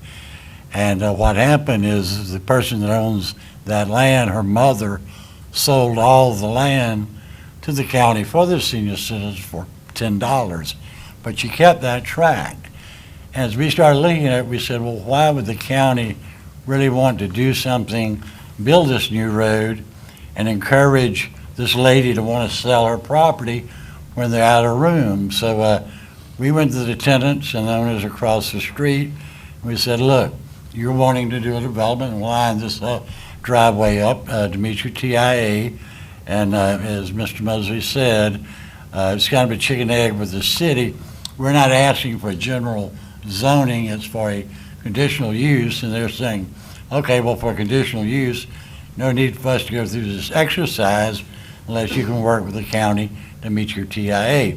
So we then called for a meeting with Mr. Marshall and said, we've talked to these people, and we need to buy this land and put this in. It'll cost all in excess of $100,000, and that the development across the street realizes there's no way the county is in a position to pay that kind of money. So to get rid of the issue of a lady whose property is being used, a relocation of the drive and the sign, that we will just make this donation as part of the development of the county. So that's kind of the reason for our request, both the driveway and a new parking lot or whatever you want to use the land for. Thank you. Do I understand correctly that there still will be another parcel that's labeled future building on here? So that's being retained by, no? No, sir. No, all that property will go to the county. You will own everything. The entire, there. so that overflow parking will now be a little bit more officially available than it. It's almost like Yours. 3/4 to an acre of land that the county doesn't own, that you're basically looking at that driveway will be owned by the county. Right, thank you. Commissioner, questions? I have a question about the driveway. There's an article in the Tribune over the weekend, and I may have misread it, so I'll just say that right up front, so if you could clarify. There was a comment made about coming out of what would be your development, that it would only be a right-hand turn. And this shows, I think, right-hand turn for sure, and I think that's would be a left-hand turn. So when you come out of the development that you're doing across the street, will people be able to turn both right and left, or will there be some limited access to Corbin No, coming out both here? of these will have, both the senior centers and ourselves will have full movement. Okay. It's hard to see, it is on the drawing. That's what I It's see hard on to this see. map, and that's why I wanted to ask that, because I was under the impression that at least the homes that are behind this development, there was a comment that coming out, they would only make a right-hand turn, and they were concerned about the traffic increase through that development. But you're saying that's not the case. They'll be able to come. There won't be a stoplight at that intersection, at least at this time. It's No, too ma'am. close to Branchview to have a stoplight. That is correct. And So it would- actually, they were correct. There is a right-hand, right-in, right-out down closer to Branchview, but this alignment with the senior citizen is a full movement. Okay, so I can't see that other exit that's No. closer to Branchview. I can't see it on that picture. Megan, what if it you, amounts to. So- Megan, if you go one more slide, I think it's the next. Is it on there? Yeah. I just, oh, okay, I Yeah. see. Yeah. That's the one that's only one way out. Okay. Well, if somebody's coming out from there, that looks like it's where the proposed gas station is. If somebody wanted to go left, they would just come through that parking lot and come to this exit That is correct. to be able to turn left to come out of there. So it'd be a matter of people getting used to in or out. Okay. That was just like I said, I read that in the article, and I was, either article or comments, and I just wanted to make sure that I understood that, so thank you. Additional questions? I don't have a question, I just have a comment for these folks since they're not local. I come through that intersection with great regularity because I live on 73. There are times of day when that's a total bottleneck now. And when people are coming home from Charlotte, and also in the morning when they're going to Charlotte. So I don't know whether you're aware of how crowded it is now, and is that going to result in a road widening issue? I actually am from Concord. And I have spent some time there at various times of day, and I understand what you're saying. I would observe that about this time of day, traffic is mostly backed up 73 towards downtown. Traffic is moving fairly well on Branchview and on 73 to the east. But again, this plan was a result with significant input from NCDOT and City of Concord Traffic. And the traffic impact study, which was even updated in the last several weeks, as I understand it, shows that we are not resulting in a lower level of service than there presently is. Now, that's kind of a zoning, traffic, City of Concord thing. But you live here, I live here. It's important to know, I think, that with the improvements that are the responsibility of the development, that go, in some cases, beyond the development, that the level of service will not be degraded. And there are improvements that will have to be made to assure that the level of service is the same before and after. I guess one thing that perhaps your article didn't pick up is this land is already zoned a significant portion, 8 acres, for commercial purposes. We can build an auto zone there, for example. We can build a cookout there, for example. We can build up to a 24,000-foot shopping center with 2-story residential. So basically we said, instead of us doing this and building within 20 feet of that property line, let us leave a 2-acre buffer here and be proactive and try to do more than necessary to put this single use in. So, and I think when they look at the total traffic, that this particular use is no different than what could be done under current zoning today. Mr. Chairman, I just have one question. It might be on the drawings, I can't see it, but will there be any traffic lights at either exit entrance? No, sir. 73 or Branchview, nothing? No, sir. There's the traffic signal already at Branchview and 73, but there will not be a traffic signal at either of these cuts on Corbin. One thing to note to the board, this is not currently on your agenda for your regular meeting. If you want to consider it, then you would need to add it to your agenda. Either way you want to consider it, you would need to add it to your agenda. So the road would align from the stop sign to the stop sign, like inside of there. So you would do a full drive or road on that parcel. Full maneuver. But then the parking on either side would remain as it is, whether it's gravel or earth or whatever it is at this time. Like you're not doing any parking, it's just the road. Just the road, just the driveway. Additional questions, Commissioner Poole? What's your timeline with the city for the conditional use permit, and if everything gets approved as you would like for it to be approved, what is your timeline on construction and completion?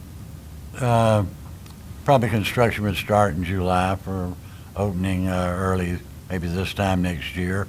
We're staff report should come out next week, and there are a couple of issues like elevations that we're working on, and they want to study the report, but staff has said this is a good use for the property based upon other uses that could be made. And let's put it this way, I'm too old to go before a body and ask for rezoning without staff support. So if no staff support, I'm not going to be there. Well, as Commissioner Myatt said, she drives that road all the time. My house is literally on the other side of Branch View. And the houses you see, that's my street. You don't see my house, but Right. that's my street. So I'm very familiar with your property. It's often used for tent revivals that I hear a lot, because the volume comes straight across the way. Would the entrance at the senior center, is that something you would do towards the end of your construction project, or We would. have you thought about that, where we'd that would prob- fall in your We'd plan? probably do that early on so that we could deed the property and get that in place, because I don't know when you have elections or any of that, but we'd like for that to be there before we spend $7 or $8 million. And somebody says, "What driveway?" And we would like you to consider that. That's my polling place, so we would like for you to consider that for the May and the November elections. And that's a pretty active site for us during our election, so thank you. Okay. Additional comments or questions? Mr. Chairman, I would like to see us just go ahead and whatever we got to do, to make this happen, schedule it for our next meeting. Okay, we can Put it on the entertain agenda, and adding there's that no to need our. make these people wait on us. Right. We We can, don't have a lot of say-so in it anyway, so there's no need for us to hold them up. All right, when we get ready to consider our agenda for our regular meeting, we can certainly add that to it. It seems the zoning question is with the city of Concord. The question for us is, are we willing to accept a new driveway and an expanded parking lot at no charge, as I look at it. Thank you very much. We appreciate you being with us. Next item for discussion is our public safety compensation study, and Pam Dubois is going to update us on that. Also, Ms. Covington will be assisting. When we had your board retreat, we had some information in our five-year plan, and we had a tentative cost of $8,000 for a public safety study. Ms. Covington has gone out and got with Mercer, who did our last salary study, and that cost came in at $8,450, so we missed it just a little bit. But they also came back with some suggestions on some more in-depth analysis for reclassification and restructuring within the emergency management of sheriff, emergency medical services, and emergency management divisions. And I'm going to let Ms. Covington talk a little bit more about the in-depth portion of that study. Before we went and engaged on the service, we wanted to bring this option to you for you to make a decision on whether you wanted to stay with the $8,450 study or if you wanted to elaborate onto a more in-depth process. So we did have a very brief conversation at the retreat, and what we costed out then was the cost of the basic first phase, and that would be the compensation review. In talking with Mercer, they did recommend we do a renewed study. It's been over a year since we've looked at that data, and I think based on the type of groups we're talking about, we would like to ensure we include additional jurisdictions that would match up better to that population. So in also speaking with them, there are several other related projects that EMS and the Sheriff's Office would like to have considered. We thought that might be an appropriate topic for this year's budget, but since we've kind of opened the door with this study, again, we wanted to seek your thoughts on combining both. The additional cost for the Sheriff's Department, and it is to look at restructuring and some potential reclassifications. That study piece would be an additional $11,200. For EMS, it would be an additional $4,700. And then emergency management, much smaller population, a $600 increase. So it would take the total price of the full-scale study up to right under $25,000. But again, the benefit is we would be looking at some additional work that both the Sheriff's Department and EMS feel would be very helpful to them in retaining staff, recruiting new staff, and basically taking the positions that currently exist and splitting them into different levels to reward longevity in some sense, to reward higher classification levels. So at this point, again, we can hold off and do phase one. We could consider both pieces. We just seek your guidance. Questions, commissioners? I think that we should, as I mentioned earlier, these areas are having trouble finding qualified applicants and filling positions. There's some turnover. Turnover is always an issue. We know this in a number of our departments. We spend time getting somebody trained only to have them leave us to go to a neighboring county and get paid more. And yet we have the investment in getting them trained and getting them the certifications that they need, and then we lose them somewhere else. So I see the budget ordinance on where the funds would be coming from, so the funds are available to do that. I would support going ahead and doing the full report. My question, and it's probably here and I missed it, when would we get the report back? And the reason I'm asking that is considering our budget conversations, if there were any changes in the budget, because of that, would we get that in time, anything in time to be able to react to the next budget? We did request that as part of the proposal, if they could turn that data to us quickly enough to get it back, and that is certainly possible, but the quicker we can decide to proceed, then the more that helps with the timeline. But that would be our intention, to get this information prior to our June budget vote. Mr. Chairman, I have a couple questions. Ms. Covington, you said this would be an update from one we had a year ago? We did one in January of 14. Did it have all of these departments as part of it? It was a full county study, so it didn't go into as much detail. There were benchmark positions from these areas, and we feel like even though the study didn't indicate we needed to do mass changes, there were some indicators that we need to continue to evaluate, particularly in the management level positions. So the fact that the data is, over a year old, and we've had internal indicators tell us we do need to keep an eye on it. Well, I totally agree that we do need to continue to keep an eye on things, but I also fully understand that it's just a report if we don't put it into use. And if this board cannot commit to the funding that it's going to require, it's the same thing with the teachers. Whenever I was on the school board, we did the study, and we had the study, but we didn't still come near where we needed to be. And by the time that money is done, gobbled up by inflation, it'll be time to do another study, and then we throw a little bit in, and by the time that's gone, you're just continually behind the 8 ball. And I'm just hoping that we can make some type of a change going forward to bring our people, not from the bottom, but up some. Bring them up from the bottom. And I know we got a lot of folks, particularly in the schools, that are all still on the bottom of the pay scale.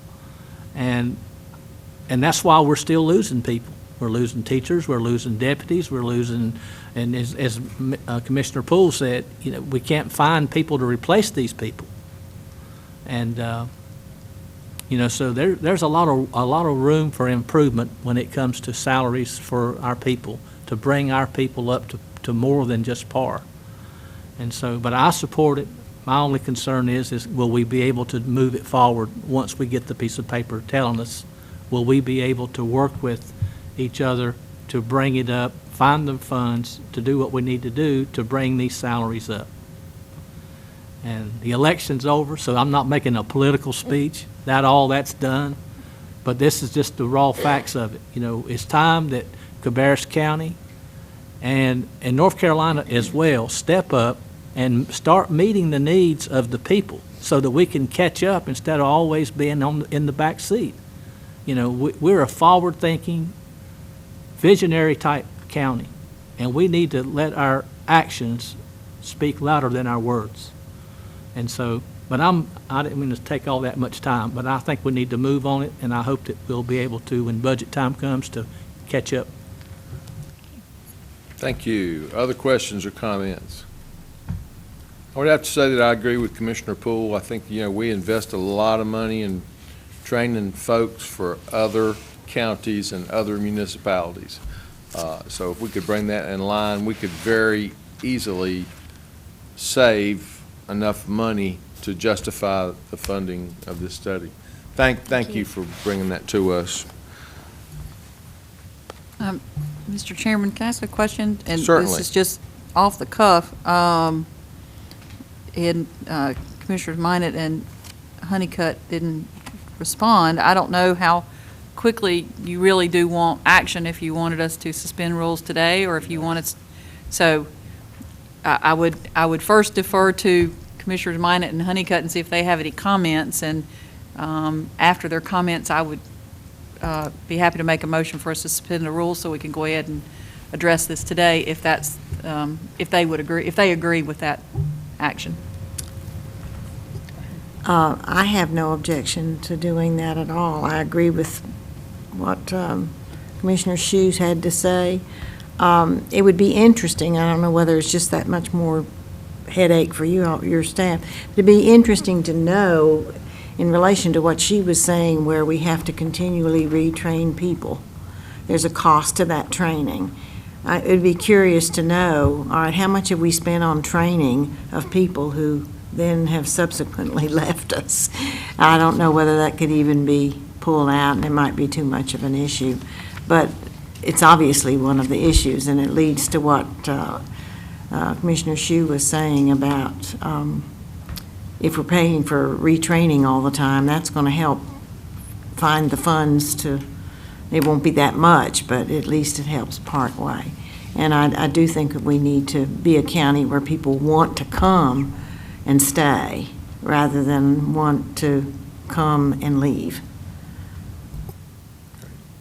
And Commissioner Shue asked my question about the year, so I got that answer, and then I agree with Commissioner Minot.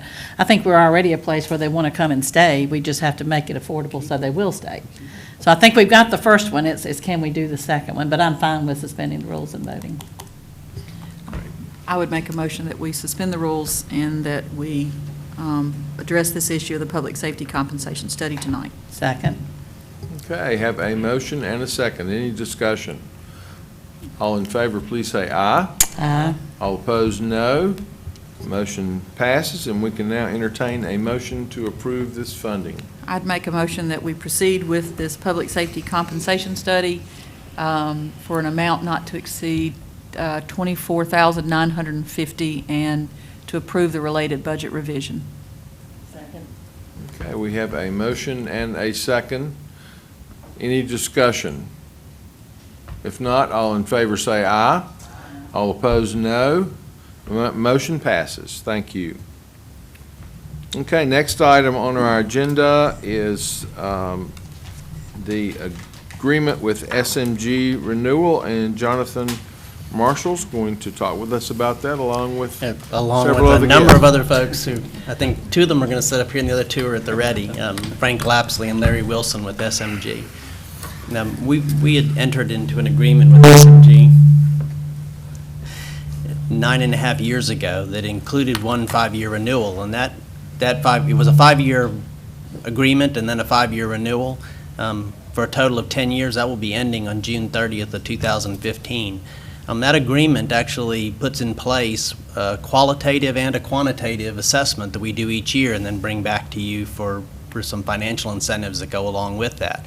But the result of that is that the county manager, myself, Ms. Dubois, and certainly county commissioners have an opportunity and have a responsibility to talk to our clients that go through that use our arena and use the facilities related to it, and make sure that they're happy with our managing entity, SMG. And we have always come back to you with a very positive report, and we've done that qualitative assessment each year. So we are recommending that you consider another agreement with SMG to operate our arena. That in turn would be another 5 years with a 5-year renewal option in it. And I'll let Mr. Lapsley and Mr. Wilson talk to you about some of the specifics in that. Thank you.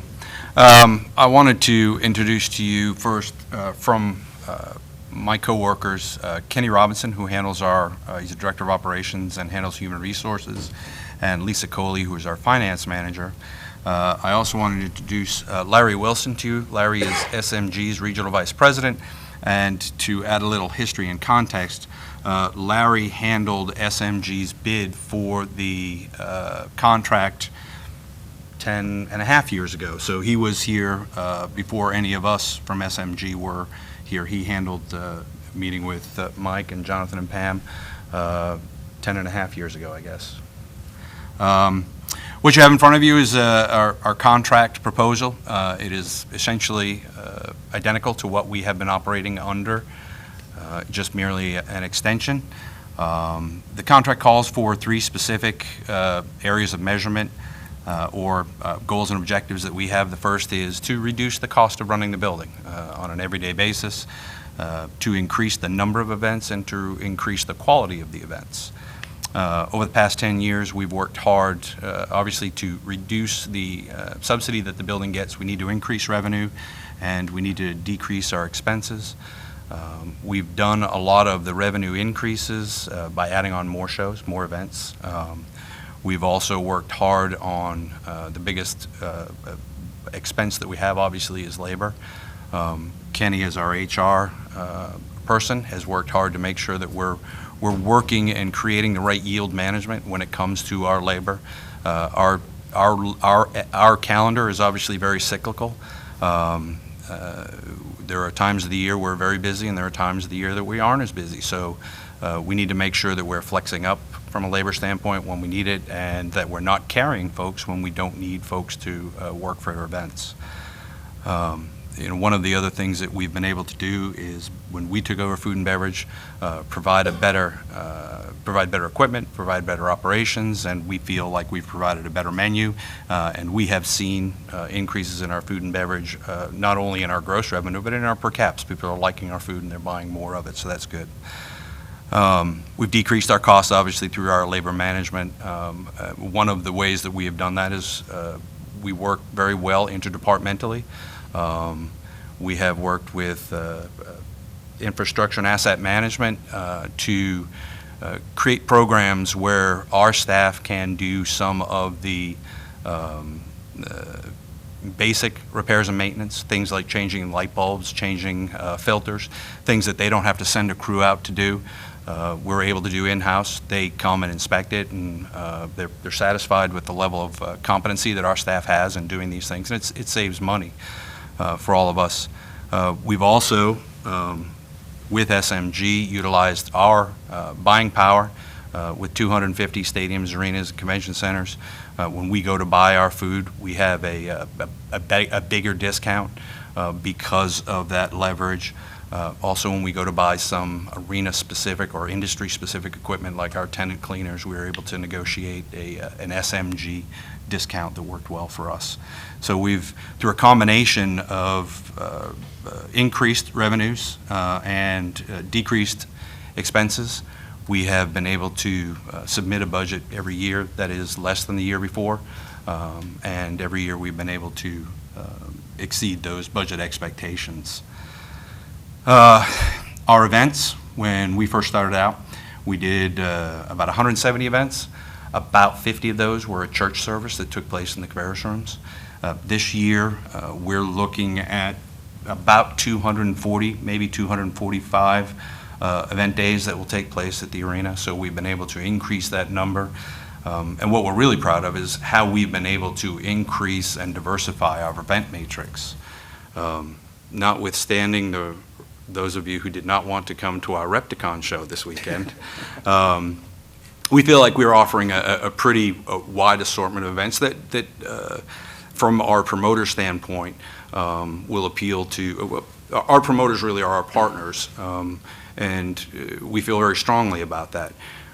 There are a lot of challenges that we face. Our location, the saturation of venues in our marketplace make it very difficult, especially when we come to concerts.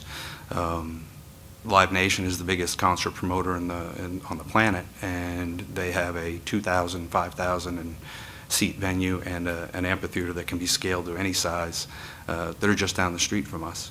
So we face some challenges there, but we think we've done a good job. both Larry and I are in touch with our concert industry folks all the time. We right now have 3 concerts on the books. We've got Eddie Money coming up in 2 weeks. Tickets are still available, so please buy. So we hope you'll come out and spend the night with us. We've got Roy Jones Jr. fighting next Friday night with a boxing match. And we've been working with that promoter to also increase and bring us more events. Since we've come on, obviously, we've had the Gaither family. We've had Larry the Cable Guy. We had Vince Gill and Amy Grant. We had Willie Nelson and Merle Haggard. And we're continuing on with that. Like I said, we've got 3 shows for this year. We continue to have consumer shows that have stayed with us, that have been with us for quite some time, and whether it's Christmas Made in the South, our Home and Landscape show, our gun shows. One of the new shows, well, not new, but she's been with us for 5 or 6 years, is our Children's Consignment Sale, which today I was told we're going to have over 118,000 items at. So we're pretty proud of those consumer shows that have come and done business with us. Because the arena was originally started with, I apologize, I should have started out with this. Our biggest and our best and our marquee event is the county fair that we work very closely with the Cooperative Extension folks. And I apologize, I was remiss. When we walk 20,000 people through the building in a single day, that makes you guys the star of everything that we do. And everything keys from there. We consider the fair the start of our season. And they're just great partners for us to work with. But because of our fair background, our fair roots, our fair DNA, we're a great building to host animal-type events, and we do some pretty big dog shows. Our AKC events have been recognized up and down the East Coast as a place to go. We also do some cat shows. We just finished a great show that we did with our alpacas. They didn't do it this year, but in the past we've had a nice opportunity where they will purchase sod to put on the floor. And in years past, we've divided that sod half with the school system and half with infrastructure and asset management, and that sod would wind up either on baseball fields or in the county park. So it was a real win-win that we had brokered with our client. Additionally, we do a lot of amateur athletics. We are in the heart of our amateur athletic season. Every weekend there will be a dance competition, there will be a cheerleading competition, there will be AAU wrestling coming up this weekend. So every weekend there are young people in our building actively pursuing their endeavors. So it's a nice mix that we have, having those kids come in our building. We do a lot of civic because we are owned by the taxpayers. We take seriously our responsibility in mixing in those civic events. Everything from the Special Olympics to the Cancer Society's Relay for Life. One of my personal favorites we had 2 weeks ago, which is we are the regional distribution site for Girl Scout cookies. We take some trade for that event. Obviously, we also do a lot of government functions. County just held their summit there. We do, Londa has left, but we do a lot of events with Londa for the senior folks. We do a lot of training in the facility. We do staff meetings. Twice a year, we host the department head meeting, once in July and then once in December. At our December, our chef does a neat little team building exercise in which we all decorate cookies, and then half of the cookies go to Meals on Wheels and the other half go to CVAN. So again, creating a win-win in which we create some opportunities for staff team building, and we also are able to give some cookies out at Christmas time to some folks who could really use them. We also work with our biggest partner, which is right next door, the school system. We obviously host their graduations through a deal that we did last year. We're hosting more and more of their functions that fit outside of what they have available next door, and it's worked out well for us. We also are doing state meetings. We have NCDOT in the building right now, and then in 3 weeks we've got North Carolina State University doing their tax school. So we've been able to pick up some clients from a statewide basis. One of the things a couple of years ago, Mike Downs and I sat down and said, where can we go? What can we do? How can we find unique events? Two of the ones that I came up with just to put on this sheet were the Charlotte Hornets need to have their basketball floor sanded every year. They rent the building from us for a week because they don't have the space at their building. They actually have 2 floors. They have their NBA floor and then a college floor. We wound up being the perfect place for the vendor that they use to come and lay down the floors, sand them, and refinish them. And depending upon the year, he'll also bring in some local college floors as well, so we can provide him with a big enough space where he can work on 2 or 3 floors at the same time. And it's a unique use for the facility, and it works out well for us. We have also, a couple of years ago, endeavored to get into the soundstage business. When the Hunger Games folks were in town and they were doing a lot of work over at Philip Morris, we tried to get in the game, but Philip Morris they had cornered the market on it, so we didn't get much headway. But recently, we have found that we're picking up more commercial usage. As a matter of fact, the arena is full right now as we prepare for 2 days of commercial shoots the rest of this week. And that is really valuable for us because we don't have problems selling weekends for all of the different events that we do. Our real issue now is trying to find those events that will show up on Monday, Tuesday, and Wednesday. So when we get an NCDOT or we get the opportunity to shoot a commercial, we're really working hard to get into those markets, and we're having some success with it. Then the 2 other areas in which we talk about our events, the quality events that we have, are the co-promoted events and the events that we own outright. We've got a system in which I will have a conversation with Mike, Jonathan, and Pam about partnering with shows. There would be ticketed shows. We don't do this for our private in-house shows, but it would be a ticketed show, a concert primarily, in which we will assess what the risk is versus what the reward is. We've been very lucky. Before Larry was my direct report, we were at a dinner with Mike Cruson, who's the national tour manager for wrestling, Ric Flair's, the company that Ric Flair works for. And we had a great dinner and got an opportunity to talk to Mike, and Mike came back to us and some of Larry's other buildings and said, hey, I can get you guys some shows, but you guys need to come and meet me halfway. I met with Mike and Pam and Jonathan, and we came up with a number that worked for us, and we've already hosted 2, and I know that we're on their schedule for a show this year, and Mike and his staff like it so much, they'd actually like to do a TV taping here. So we're moving down that road, and we're in that position now because at one point we were able to say, yes, we'll take a risk with you. The event that we own wholly, hopefully you know about, is our bridal show. Pam Sosserman handles that. She does an incredible job with it. This year, the last show, we had almost 200 booths sold and 1,800 registered participants. She let me know last week that made us officially the largest bridal show in the state. She's very proud of that stuff, but we're very proud of the work that she's done with it. And I would encourage you, if you get the opportunity, to come down and see what we do there, because it is very professionally run and something that you would be very proud of, to say that this is something that you own and that it's a going concern that we have operating. That is that caps the 3 things that we're supposed to do per the contract.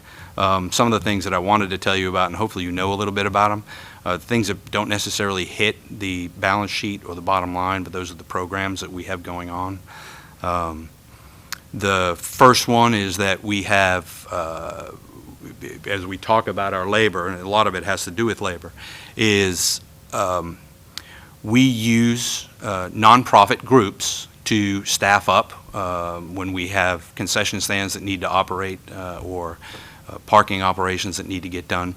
Every high school has a group that works with us, and whether they're a band booster or an athletic supporter group, every single high school is represented. We have several churches, several other organizations that perform civic activities come and work for us, and we pay them for that effort, and it works out very well.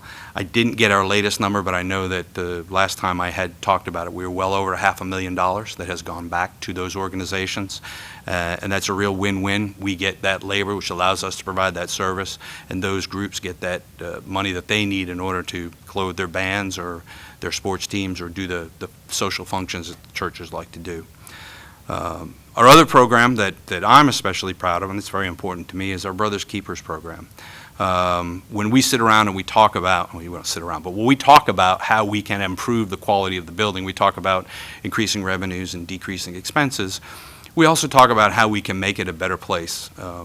One of the concepts that we came up with a long time ago evolved out of a young man from a local high school who had some disabilities, who needed to get some work hours in order to get his graduation. We brought the young man in, it worked out well, and we asked the program advisor how we could continue on working with this. Well, long story short is that over time, we have now evolved to the point where we're hiring about 5,000 to 6,000 hours worth of labor from folks with disabilities. We have a local company called Right Choice that we work with that assesses their clients, and they know what our jobs entail. So we wind up with a perfect fit, and whether that's custodial operations, whether that's in the kitchen, or even some of our event functions. We're very proud of how that worked. I want to make sure that one of the reasons that Kenny is here is because we can sit in a meeting and decide that these things are really good and that they're really important. But at the end of the day, if we can't translate that down to our staff and to our supervisors to understand the amount of patience, the amount of extra work that it's going to take to help folks who need a little bit more help in getting their job done, but also understanding that at the end of the day, we're giving these folks a sense of pride, a sense of belonging, a sense of dignity, as well as a paycheck, that's important. And Kenny has done an incredible job of doing that for us, and I want to make sure that you guys know that while I think of great things, it's really those guys that put all of that into action and make sure that it gets done. Most of you know about our sustainability efforts. Chad has the Garden of Eden behind the building. We actually have 2 gardens. We grow some fruits and vegetables that we include with our catering functions. We have a cistern, thanks to the folks at, I keep wanting to say General Services because that's what I know it is. Infrastructure and Asset Management worked hard with us to get a cistern. We collect rainwater that we use to feed our gardens. So we're pretty proud of the fact that we're off the grid a little bit, and we've got a compost for it as well. The last thing that we have done, and I know that this is especially important to Larry because it touches all of our venues, is about 2 years ago we put in place OSHA training. We have 37 specific topics that we teach not only our staff, but for anybody from the Infrastructure and Asset Management group that works with us on a daily basis or is part of the maintenance of the building for our sophisticated systems. They'll sit in with us, and we do a lunch and learn 5-6 times a month, and we watch safety videos, we take tests, and we generally talk about these 37 specific topics that are either general industry related or arena specific related safety classes that we do. So that's where we are. That's what we've done. Those are the things that we are proud of. Moving forward, we'll continue to capitalize on some of those unique uses. A lot of times it's simply a matter of saying, what are we not doing? And it's kind of hard to market to say, what are we not doing? We know where our holes are. We don't need, I shouldn't say we don't need, we'd always take more weekend activity, but that's easy to find. It's a matter of slotting people into the right size room. We're working hard on that Monday through Thursday activity. That's where the real low-hanging fruit's going to be for us as we move forward. We will, one of the things that we continue to do is to increase the value for our promoters. We work closely with them. Like I say, they are our partners. They're not someone who rents the building and goes away. Our children's consignment sale has moved from 10,000 square feet, and they're currently going to use 70,000 square feet, partly because of the efforts that we had in working with them to help expand their show. We'll continue to create those valuable dynamic relationships. I know Bobby is here. Whenever it snows out, first thing, well, whenever I get the email from Bobby that we've got bad weather coming, at some point shortly after that, I call him or we have a conversation and we say, here's what we have available. When we were getting, when the weather went from 2 to 3 inches to 8 to 10 the other night, I talked with Bobby late Wednesday and I said, here's what we have available if you need to store gear overnight so that it's warm and ready to go in the morning. So Bobby had that as part of his inventory should we have gotten into a bad situation that night. Just spoke with Ben Rose this afternoon, our tot trade. Will donate some of the clothes that they don't get sold at the end of the show. Ben's Foster family staff will come in on Monday and they will gather up a lot of clothes in the sizes that they see that they need. So they will have a closet full of clothes should a family come in need. They have clothes that they can turn around and be able to give a child some jeans or a jacket or some shirts. So it's a nice partnership that we've been able to maintain with all of the departments and extend that through to our promoters. Thank you, Frank. Add something Yes, to that? Just for the base, on the basis of the contract itself, it is a fee-based contract.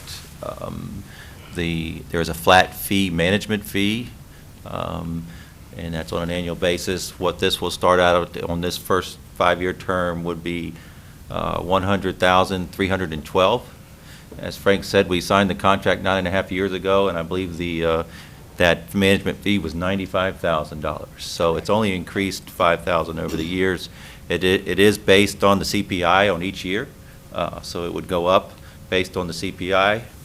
They also have the ability to earn an incentive up to that amount each year, and that's based on gross revenues and those formulas that we calculate, and the ladies over in finance do work their magic for us on that. But that is divided into 2 categories. One is the quantitative. Most contracts are quantitative in nature. If you meet certain numbers, then you get the money. We didn't think that was quite the best way of doing it because we care about what our facility looks like, what the people who use it, how they feel about it, and does it continue to remain of value to our community. So that incentive is based on 75% qualitative and 25%, or excuse me, quantitative, and then 25% qualitative. And how do we go about looking at qualitative? We look at how the property is maintained, the appearance of the property, the overall feelings of those who use the property, and I know there's one more category in there. There's General management. General management. Our and how do they relate, their staff relate to our staff? How do they participate in the community as being good community citizens as well? And typically, Jonathan and myself work together on that during the year. And one of the biggest feedbacks we get is they survey every single user that goes out there. If they rent the building, then we see those. We see every one of those forms that are filled out, and we use that information to make that determination. So they don't always get 100%, but they pretty much stay in the 90s because they do such a fantastic job. So, and we're excited that they want to stay on with us. But I wanted to make sure you show the structure of the contract. It is a flat management fee, and then based on gross revenues that they have to work for, and that number continues to climb as they reach one level. Then they need to go a little higher the next year. And all that is to make sure that we're narrowing that gap of the subsidy. And there is a subsidy or a contribution from the general fund. Don't know if we'll ever get to where that will go away, but based on when they came on board, that contribution was close to $1 million, I believe, in the high 900s, and now it's down somewhere around 600, I believe. Is that right? Yep. Pam, I'm looking at you as well. About 550. Yeah, 550. Okay, well, good. That's even better. So they have done what they said they would do. At the 5-year mark, we did add that on there, less improved number of days, and also the quality of those events that are out there. And if you look at the schedule that they've been able to bring in, it's not just sports. It's not just entertainment. It's a variety of events. We continue to have conversations with Frank. Get more concerts. But as you said, as Frank just mentioned, it's a tough market right now. It's a tough market from location of our facility, but then also since we built ours, there's been others that have been built who are more connected into that music or concert connection there. So we're excited to bring this to you. Larry has been Larry was the one who sold the job to the county 10.5 years ago. He was their front person, along with a couple of others, but he sold the deal. He didn't tell us it was going to be Frank that was managing it, but he sold the deal. And Frank's here. He is, Larry is a big part of the management as well. He's here 2 to 3 times a year to make sure. Not just to check up on Frank. I'm here to Yeah, help. that's right. Yeah. To make sure that we are feeling that the support from the corporate, SMG corporate, as well as from the local staff, and so we're pleased with how that has taken place as well. So just want to give you a background. They talked a lot about what they do. The actual contract itself, want to give you some structure on how it works. And one thing you did not mention was, as somewhat of an incentive for us to work with them, they are contributing as part of the contract an additional $100,000 for the first 5 years for us to use internally. It's 100.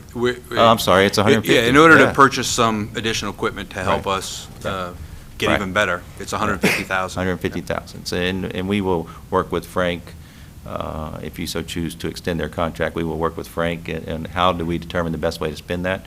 And it's not something that we bring back to here and spend it at Parks and Rec or anything. It's for the facility itself. I think last time we were able to We got a smoker to do barbecue. We got some of the portable stands so we could take concession to anywhere else we needed to. Dishes. We got some.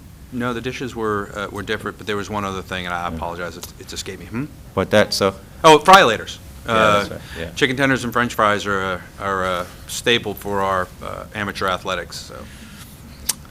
So with that, I guess, any questions that the board would have that either my staff can answer or that SMG? I have one question. You said the 150,000, and then if it goes on the next 5 years, that's 75,000. Is that what I read in here? Yes, ma'am. Okay. Yes, ma'am. Okay. Because at that point, we'll have other equipment that will need to get replaced, and it was our feeling that this would be a great opportunity for us to provide now and later. Out of curiosity, I have no connection with the DOT plans, but I know at one time they were the state was planning to, or considering a road from the interstate down, I guess it was Irish Potato, Coldwater, not Coldwater, whatever that road is. Cold Springs. Cold Springs, yeah, that would have come out at the arena. Is that still on the state's It's not. radar? There'd been a discussion about an outer belt, and really what they've looked at is just improving. So you'll see you've seen over the years some lane width improvements on some of those roads to do that, but there is no plan right now. Really, the biggest thing I think that's going to affect the arena in terms of access is the George Lyles Parkway extension. If you look at it now, it's under construction, of course, from Weddington Road down south across 29 to Roberta Road and just beyond Roberta Road. It's going to come into Stow Road in an area and leave one segment, the C section of that project, left to be done. And unfortunately, that is not on the TIP right now. But I think when they see the traffic volumes that come in there, you've also got a bridge that needs replacement. You're going to see that move up fairly quickly. And when that improvement is made, that's going to have that George Lyles connection from 85 to 29 to 49, which will really help them with access. And even with the improvements that are being done now, we'll look at some better wayfinding to get people from where they're staying at the hotels at exit 49 to the arena and using that route. And we're on that committee, the wayfinding committee. We're sitting on that to help make sure that we can get folks from the hotel. And that's really a concern for us. We work hard with the CVB to make sure that we're doing the training for hotel front-end guests. But Jonathan's absolutely right. As George Lyles will open up the 49 corridor, the hope is that that development will also lead to a hotel. That would be the next logical progression, and I don't know what the time frame would be for that. I couldn't even venture to guess. But if we do get a hotel on or near the arena property, that would mitigate that Monday, Tuesday, Wednesday business, and we'd be able to really attack that, and that would have a drastic impact in our ability to be financially feasible. One final thing, Frank did discuss the food and beverage side of it, so that is a separate contract. We do contract with SMG to do the food and beverage operation. That's not part of this contract. That comes due, I think, next year, I believe. It runs concurrent with this, but this one needs to get done first. Yeah, there would be no sense in bringing that one first, so we would make sure this one goes through, and then we'll pursue that real soon for you. Right. Additional questions, comments? Yeah, I was going to Commissioner make a Poole. comment about George Lyles. I have, trying to remember, I don't know how many times at this point, but multiple times I've mentioned to the governor, so you are all welcome to use my line with him, then he'll know more people are saying it. The line to use is, George Lyles was a good mayor, and a good mayor needs a road all the way to Highway 49. And he knows that line because I have used it multiple times with him. I think that would be very important for the arena to have that connection, not just for the arena. That would be important for Alevo, that would be important for any of the tourist activities to get that road all the way over to 49 and truly have a direct access to, from 49 to 29 to 85. So that's something that we do need to work with. It's something that on the NPO board that I have mentioned, that we need to get that in the plan, and we need to get some serious consideration for that. So that's a good thing. The CVB is the one doing the wayfinding project at this point. It's in the very beginning stages. So that will be important, as Frank said, to be a part of that group and make sure that we have Insight Pam and I are both on the CVB board, so we make sure that they consider the needs not just of Exit 49, but of the arena, and making sure that we get that signage done, and that everybody's aware of that facility and the good things. And the last thing that I want to say is just I can't go through a meeting without getting one jab in for Frank. So you are very fortunate to have the staff that you have, because they make you look a whole lot better than you would without them. So I'm glad that both of y'all are here, and your staff is always considerate, always nice. I do know the student that he was talking about that works out there, and every time I see him, he still has that same big smile on his face, and it makes me feel good to know that that you guys are making a difference. And you are. And when the arena was originally built, I was on the school board at the time, and I thought the county was crazy. The county manager used to be I think the manager of the arena for a while, or that was 1 month. For 1 month. In the interim. Okay, 1 month in their interim, so I don't think he wants to go back to that either. So I think SMG has done a good job for us and has managed the facility well, and even with Frank being there all the time. So thank you very much. Thank you. Thank you, Commissioner. I don't ever take it for granted how lucky I am to have coworkers that I do. Any additional comments? Yeah, I will say that the arena has exceeded what I thought it would ever do. I agree with what Commissioner Poole said. I did not think it was the most desirable location when it was constructed. I think they've done an excellent job with it. Certainly, and I'm glad you mentioned the intangible pieces of that. The things that come back to the community that don't necessarily have dollars attached to them. And certainly SMG, we could have had a management company that could be out there and book events and answer phones, but they truly are a part of our community and involved and engaged. I think that's very important. Any of us that have had an opportunity to be involved in both the high school graduations as well as the community college graduation that occurs out there. I had the opportunity to be a part of that along with the governor. I felt extremely proud of what we have to offer here in Cabarrus County. I was out there for the extension event on Saturday morning. I think there was a cheerleading event going on at the same time, as well as the Repticon event. I tried very hard to get Commissioner Honeycutt to go with me over to look at the snakes, and she would not do it for whatever reason. I'm not sure, but They'll be back again in August. Well, we'll be looking. We'll start working on that now. I just want to say I hope they did not leave any behind. No, ma'am. All were present and accounted for as they drove out Sunday night. Just one last thing. Thank you for those comments, but those really speak to the heart of the culture of competency and compassion and passion that not only these two, but we build into the team that we have. So I'll make sure that those comments are brought back to all of them because they're really the ones who earned it. Thank you.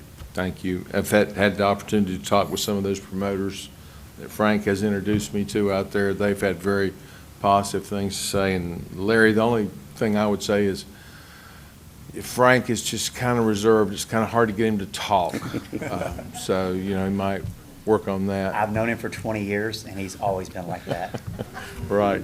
Mr. Chairman, let me say just one more thing before they wrap it up, and that is, with me being on the school board for all those years and having the graduations out there, when you do 3 and sometimes maybe 4 graduations in a day, and how that they could get those people in and get them out with not even a hitch, man, I tell you, really very impressive.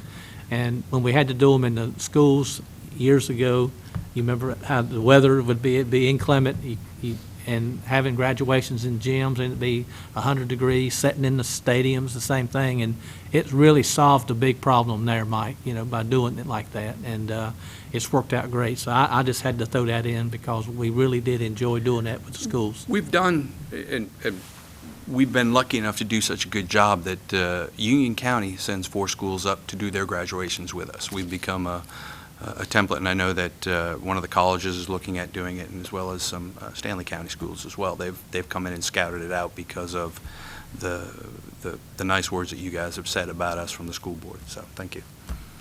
Thank you very much. Thank We you. appreciate it. Next on our agenda, we have Bobby Smith back with us to talk about the Cabarrus Stanley Union Regional Hazard Mitigation Plan. I should have left that for you to say. That was hard to get all that out. That's a lot to say. If you looked at the plan, you'll see that the plan's quite a bit, too. We have before you a request to adopt our Regional Hazard Mitigation Plan. As I spoke earlier, this plan is required from FEMA for us to be eligible to receive grants and also post-disaster funding. This plan is a little different. This 5-year cycle, we went to a regional format. FEMA and the state encouraged us, and they actually provided the funding for a contractor to help us with that. We began working on this plan in December 2012 with the approximately 28 government agencies within the 3 counties. Submitted the plan to FEMA, and on January 6, 2015, they've given us tentative approval pending your adoption and a public hearing. So what we're requesting is consideration of you suspending the rules tonight, setting a public hearing for our March 16th meeting, and adopt this plan. Chairman Morris, I would move that we suspend the rules of procedure. Okay, we have a motion and a second to suspend the rules. Any discussion? If not, all in favor say aye. All opposed, no. And we would now entertain a motion to call for a public hearing to adopt the plan. I will make a motion to schedule a public hearing for Monday, March 16, 2015 at 6:30 p.m., or as soon thereafter, as persons may be heard for the adoption of the Cabarrus Stanley Union Regional Hazard Mitigation Plan. Right. Do I hear a second? Okay, I have a motion and a second. Any discussion? All those in favor, please say aye. All opposed, no. Motion passes. We will have that public hearing on March the 16th. Thank you. Mr. Thank you. Chairman? Yes, Could I ma'am. ask that if we could get staff to put that on our homepage so that there's a very easy link? I went looking for it and had to do a couple clicks to find it. So if we're going to have a public hearing and it is a large document, if we could put a link on the homepage so that it would be very easy to find. That would perfect. So under hot topics, sometime tomorrow, people watch this meeting on Channel 22, they'll know where to find it. Thank you. Great. Thank you. Okay, next, we will hear from Alan Thompson on EMS ambulance fee increase proposal.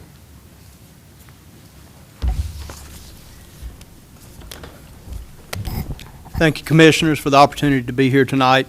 What we have before you is a proposed ambulance fee increase. Historically, EMS agencies evaluate revenues, evaluate the fees that they charge, and then do that based on really just picking up the phone and calling other EMS agencies around that border their jurisdictions, and then make a determination based on that. A model of best practice is starting to emerge in the ambulance industry about tying ambulance rate adjustments to the Medicare allowable amounts. And what we have done is enlisted the aid of our billing vendor, EMS MC, and they provided a sampling of what other agencies are charging around the state, looking at both small services, mid-sized services, and large agencies. And we have found that we were charging substantially less than what we should be charging based on the 150% Medicare allowable amount. So what we're presenting before you tonight is an adjustment that would bring us in line with the current allowable amount for us to charge for reimbursement. This would generate approximately, based on current utilization, current call volume, without a projected increase in calls, a minimum of a $230,000 revenue increase. Okay, thank you. Questions, commissioners?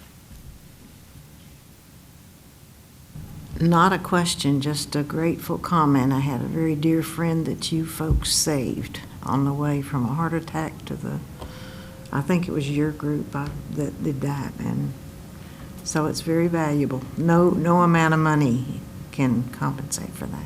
Thank you so much. Just one quick question, Alan. How long has it been since we've had an increase with the EMS? I believe it was 2007. Thank you. It's kind of like I've said to Bobby before.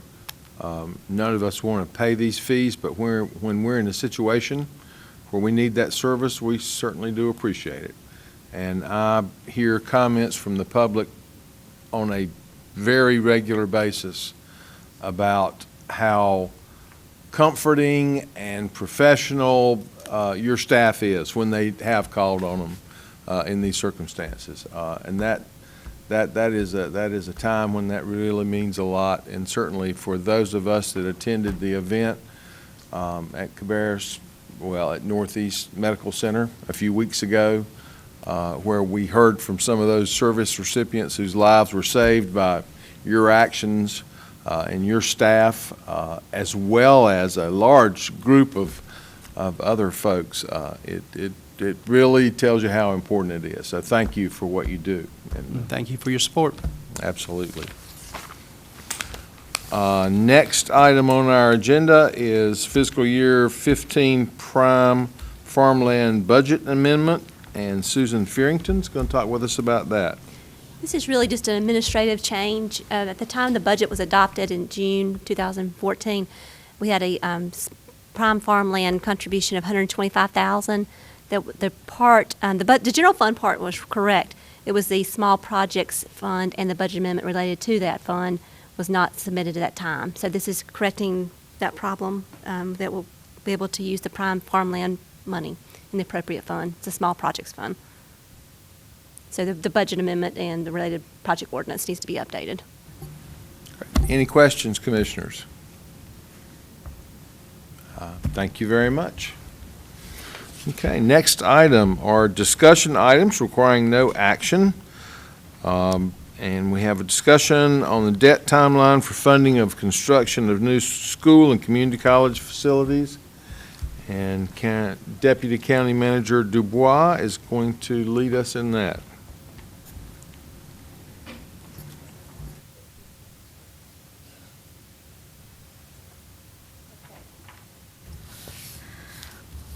As we've been talking and as part of our 5-year plan, we have been discussing the next phase of debt for school projects, community college projects, and potential Cabarrus County projects. So the first bit of information that's provided for you are the current projects that we have on the horizon and estimates for those projects. Of course, we have been speaking of Mount Pleasant Middle School, Royal Oaks Elementary School, the new Kannapolis Middle School, and the new technology building for the community college. The community college has another request for some land purchase to expand on their current site, and then there's a phase 2 of that technology building that will add an additional 16,000 square feet into the future. Some of the Cabarrus County projects, and not all of them are listed here, but the ones that are most recently being discussed are a parking deck in the downtown area, the Rob Wallace Park Phase 1. Of course, you've already put $1 million towards that project, but this is the total cost of the Phase 1 project. Mr. Marshall has been working with Cabarrus County Schools, Cabarrus County, and the Sheriff's Department on a warehouse facility. We currently rent some space, but there is a need for storage for all three of those facilities, and trying to find a location for a site for that and to come up with what the square footage would need to be for that facility. And that is unknown at this time, but is in the process of being worked through. We've had lots of conversations about the courthouse and expansion, potential replacements for it, and then a potential senior center in the Kannapolis area, and it is there's no price value for that. So we're looking at roughly $182 million worth of projects currently that we have been discussing. There are many other. There was one other facility that I forgot to ask you, and we talked about it a little bit earlier, is the public safety facility, training facility, and that was originally budgeted at what, 17 million? However, we built the classroom space and some of those other EMS labs across the street, so that number would hopefully come down from that. But we'll add that to our list. yeah, sorry about that. That's okay. Never a shortage of projects. But we wanted to kind of start this whole process with you to give you some of this information. So that is kind of some estimates to give you an idea of the cost of some of those projects and the ones that are currently under discussion. The second slide, Mike and I have worked on this for a while. This is our strategy. And project costs have certain breakdowns, and they're the normal land, architects, engineering, contingency, demolition, site development, construction, technology, and furniture and fixtures. Those are basically some of the costs that you have associated with projects.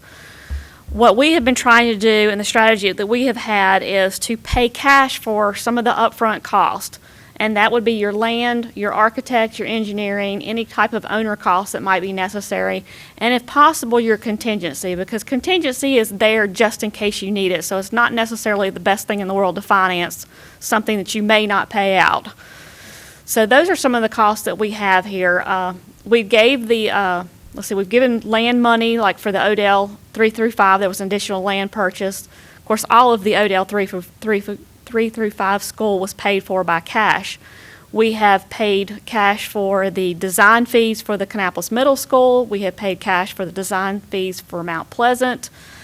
We will soon be requested some cash for the RCCC project and for the Royal Oaks project, but we've stayed in line thus far in paying cash for those projects.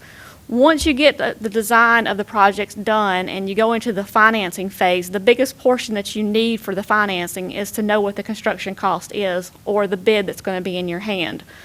So once you get that point, then that's the portion that we feel that should be financed versus paying cash, because that is the longevity of the facility. That's the building. That's what's going to be there for a very long time. So that's our intermediate cost of the project. So we move from cash and we move over to the financing element, and we deal with that once the bids come in for the projects. On the back end of a project would be the technology and the furniture and fixtures needed, kind of your opening cost of the facility to make sure you have your desk, your chairs, your computers, and things along those lines, all your kitchen equipment. So that's our back end side where we come back into the cash phase. So that is our objective and our strategy that we have at this point, of trying to reduce the amount of money that we actually finance on debt service and try to pay cash for the things that have a shorter lifespan. The next slide that's up there on the screen, and this was one of the things that was asked for. This is what our financing timetable is. And if you look through this complete process, it's a 15-week process if you go out to a public sale for debt. We are currently under a refunding where we're going to place it with an individual bank. So we're, of doing a private placement, so it will not take as long. So you could go anywhere from up to 10 weeks to 15 weeks to go through the entire financing process. So let's just say that, you had the bid in hand and you wanted to go ahead and finance one of the school projects. Well, once you had that bid in hand, you would have roughly a 15-week process to get your money in hand so they could actually start the construction of that project. This details out all the things that have to be done within the financing process, working with the LGC, getting approval from the board, filling out the application, getting the bids in, turning in those prices to that, going out to the market, getting LGC approval, which is one of the things we had today for our refunding, and then kind of going out into market and selling the debt and then receiving the funds to start the administration of the project. But this gives you a very detailed timeline of each individual things that have to take place, and the responsibilities have codes, and on the back side of the page will tell you who is the responsible party for that particular action. And if it's in red, it's required for the negotiated sale, and if it's in green, it's required for the private placement. So this was some of the information that I think some of the new board members haven't actually been through this process, and this would be valuable for you to have. And even if you have been through the process, nobody memorizes this stuff, and this will be very helpful for you to have on hand so you have an idea of that process. The last slide I have for you is the current status of where we are on all of our projects. The Mount Pleasant Middle School, they are completing the design phase for the school, and their next step would be to bid it.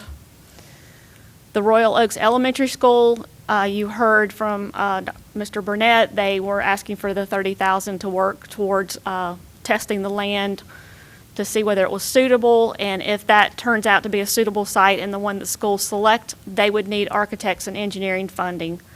Kannapolis Middle School, they have been funded for their architecture and engineering, and they selected their architect, so they're ready to start the design of their school. The new technology building, they need to have their architects and engineering funding once they permanently select where they're going to put the building. And then they're in the planning phase. I think Mr. Downs will be working with them on discussions of land purchases and working with different entities in the area of where they're looking at land. And then later on, the phase 2 of the technology building, where we'll add an additional 16,000, I believe, square feet.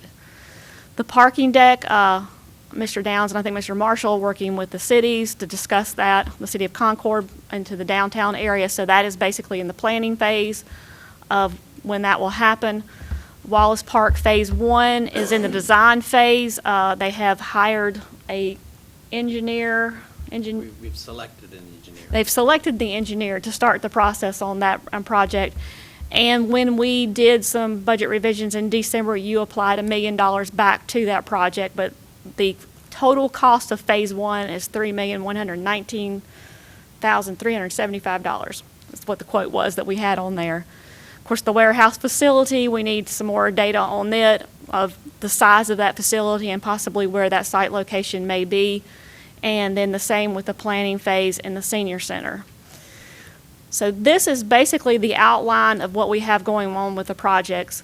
One of the things that I did want to emphasize is the strategy and the input from the Board of Commissioners. If you feel like, and that, if you go back 2 slides on the strategy of your thoughts of where we're coming from on the cash side versus the financing side of those projects, and if you feel like that is the direction that we need to go on, and if it is, we may need some support from the board to make some adjustments for that. So I was just curious if you like this process and what we're thinking about trying to accomplish here as far as moving into the future. Thank you. Questions, commissioners, or comments? I have a couple on I'll come back to your last question. On Wallace Park, that $3 million, is that net of that would be $2 million? Correct. Okay, so of the $3 million, $1 million's already been funded? Yes. Okay, that's what I want to make sure of. It wasn't. It'll be a little bit more than that because the $350,000 grant from Pardiff will come back too, so it'll be even less than the $1 million. Even better. And then the Public Safety Training Center, since that was added at the last minute, is that what would be a current status on that? Is there a status on it? We're starting to have discussions again, starting to pick it back up. The need is there. Who are you having discussions We're with? talking with the cities and the sheriff and Bobby Smith, emergency management, and then that'll ultimately trickle down to the volunteer fire services as well. Okay, because I think that we have talked a lot about doing things in tandem with municipalities and other entities, and it seems like that would be something that they would be interested in having also if we do it correctly. So that's good. I think that would be important for us to make sure that the cities, I'll say cities plural, that have public safety departments as part of their operations, to make sure that they have some understanding of, what we're looking at. And if we're fortunate, some cost sharing. I would ask that as you proceed forward, that the public safety program at Concord High be at least some conversation be had as to how they would be able to access the facility also, depending on where it's located. So that's important. Well, I would say that I've had numerous conversations with Pam on this particular idea of using cash and financing, and I think that is a very logical and way of making sure that we can address facilities. The joke, I guess, that we share is that you don't want to finance mops and buckets. So you want to make sure that those items that have a shorter lifespan, you can pay cash for, and those items that are the bricks and mortar of the facilities, you should be doing the financing on. And it leverages the funds that we're able to put aside every year and make sure that we are being good stewards and moving forward with the project. So I think that your suggestions make 100% perfect sense. Thank you. In heading in that direction, we would ask for direction from the board that any cash that we have available would be able to be utilized towards the cash projects, and that we would do financing for anything that we did on a long-term basis, so that we could best utilize the monies that we have on hand for addressing some of these needs. So if that's the direction that you would like to head into, then we can make the necessary adjustments so that we can move forward with the use of cash for projects. A couple of comments. Back down at the warehouse facility, does that need to be a new facility, or could that be a facility that reuses a building like an old mill building or something, rather than a brand-new facility? So currently, the county leases a space, but just for the county needs, and we have a lot of outdoor storage. We have, Sheriff's Office in particular, we have storage in different places throughout the county.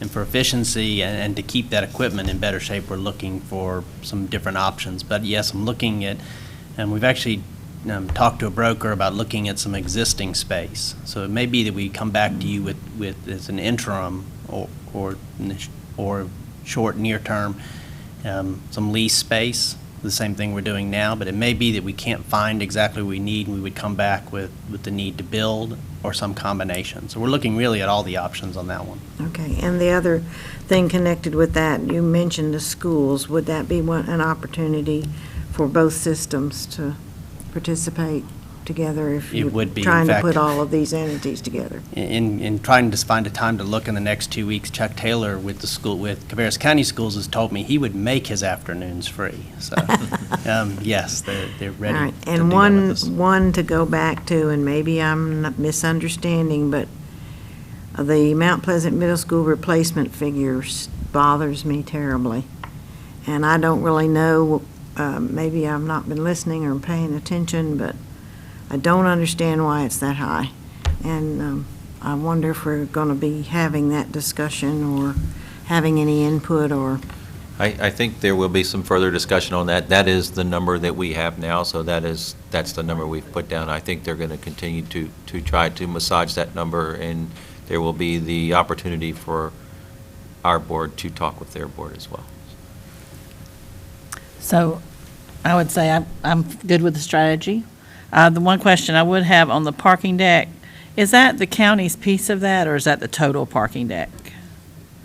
That's an old number that we used 10 years ago.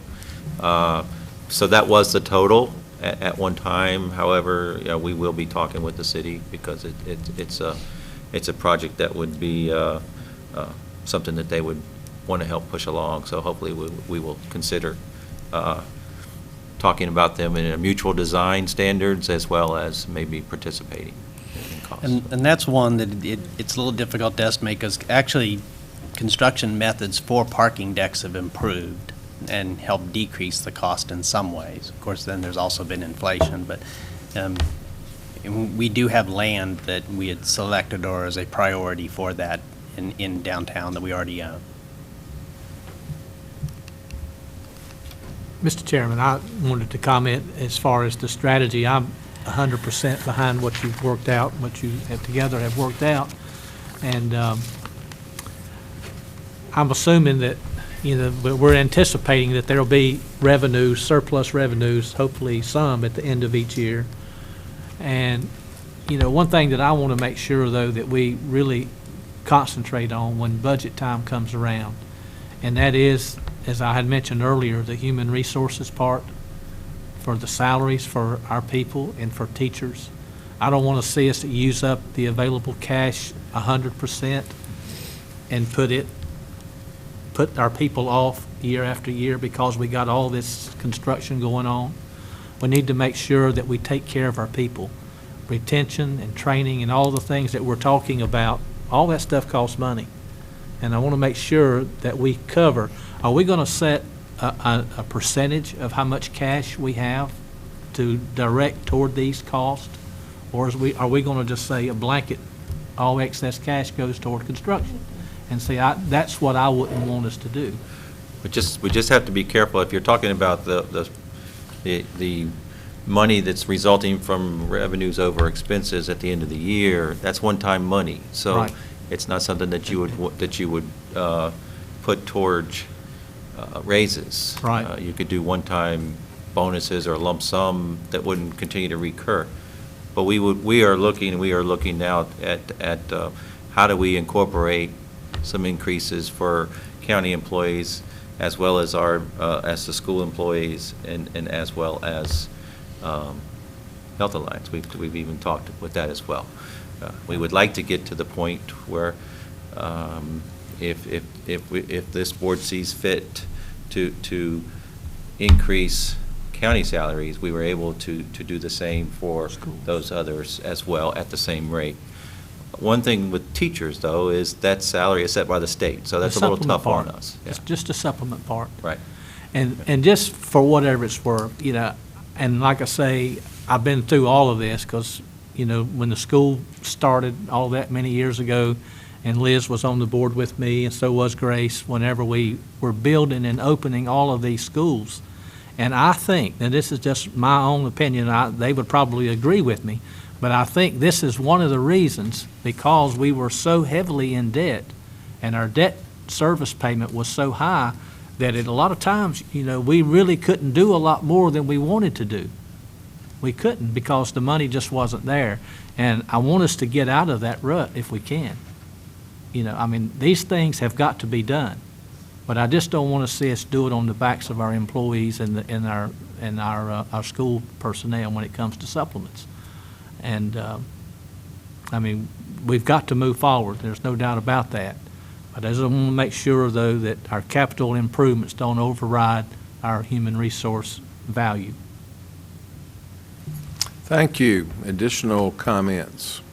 I certainly agree with the strategy. It would be awfully nice if we could pay cash for all of it. We know we can't do that. Looking at this is a pretty overwhelming list. When we look, and if we had the option of a lot of these things, where we make the choice, this is what we'd really like to do, as opposed to this is what we really need to do. Some of these items are have-to-dos. We've all participated in a tour of the courthouse facilities and heard very frank discussions about where they are now and where they think they're going to be in a couple years. and the needs that are going to happen there, just like the parking deck and the warehouse. You know, we've, I think all of you are in possession of the school system's 10-year plan and what they're, and it's like so much of everything we do, it's crystal ball work, and it's, you know, what's coming down the road, you know, looking at the needs for school facilities. So we've got some big challenges and some tough choices to make. So I appreciate you bringing this information.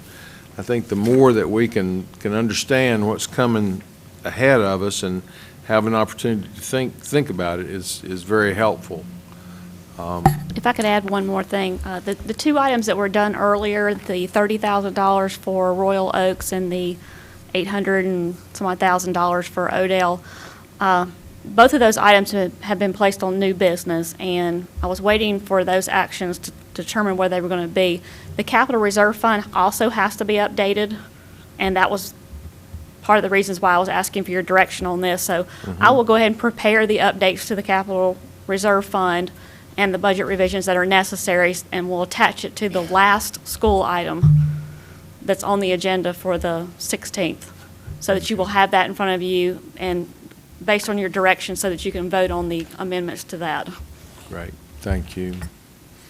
Okay, next item on our agenda is approval of our regular meeting agenda, and all of you have a copy of that before you. As was mentioned earlier, let's see, one item we've already taken action on which can be removed, and that was, well, actually, we've had two. Number 2 on the emergency management. So that we've already acted on G2, so we can delete that one. No, you set the public. No, we just set the public hearing. Yeah, so that's still. F2 we did, that's the public safety compensation study. Exactly. We did that one. I think that's the one you were looking at. I think we also mentioned the discussion of the driveway for the senior center is not on our agenda, and so we can certainly add that if you feel so inclined. Can I ask for clarification? Pam, you said that under G4, which is the funding for Royal Oaks, that in that item you're going to do this update? It doesn't need to be a separate item? It can be a separate item, but it affects both 3 and 4. I'm just asking you, should it be a separate item, or should it be a part of? If it's easier, I can just do a number 5. That's fine, let's do that. Yeah. Okay, I'll just do a number 5. That's what I was thinking, based on what you said, that way it's a little bit cleaner because it's a separate item. I don't know, what did you call that, capital fund? Capital update? Reserve Fund. Capital Reserve Fund update. We've got to do a budget revision and a project ordinance update. Okay. And then, I think from our discussion, we did talk about adding the senior center driveway. So I would say that we put that as G6. So if there's not any other changes, I'd make a motion that we approve the regular meeting agenda with the deletion of F2 and the addition of G5 and G6. Okay, we have a motion and a second. Is there any discussion or questions?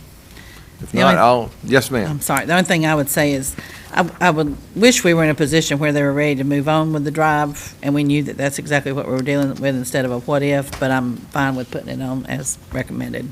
Okay. We don't have any control over it anyway, so, and having the extra parking Right. drive will be nice if that's what's decided, but since we're not the That's the way it decision-making on the ends zoning, I think guess what it's a they're- mute point. I think what they're wanting, Diane, is a statement from the board accepting those entities there, or those amenities.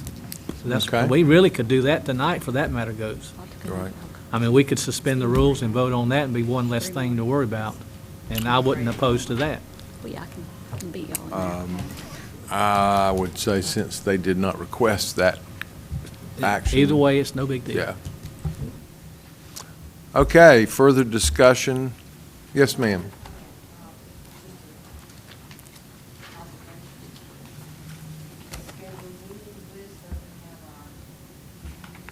The scheduled meetings list does not have our March meeting on there. Yeah, March 16th. Right. Well, The regular meeting is not on that list. on March the 16th, that, and I think actually that's because this will be the agenda for that meeting, March 16th. So I think Well, March this is- 13th was left on there in error. Right. That's at the end of our agenda for the March 16th meeting. Oh, okay. Oh, yeah. Good point. Right. Good catch.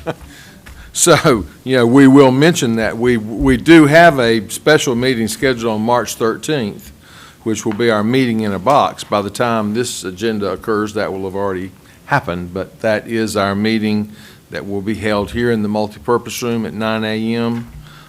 With our legislative delegation, our state legislative delegation, so. Talk about the biosolids public hearing. Yeah, let's get this agenda approved first. Okay. Okay, any further discussion on the motion to approve the agenda as amended? If not, all in favor say aye. All opposed, no. Motion passes. Okay, okay. Let's see, do we have need of a closed session? We do. Briefly. Mr. Chairman, I would make a motion that we go into a very brief closed session pursuant to North Carolina General Statute 143-318-11A3. Are we inviting anybody in other than our attorney? That would be my motion. Does your motion include a definition of brief? Yeah, when I get up to leave, it's gone on too long. Much briefer than Right. February 16th. Okay, we have a motion and a second. All in favor, please say aye. Aye. All opposed, no. Thank you. We will adjourn to closed session.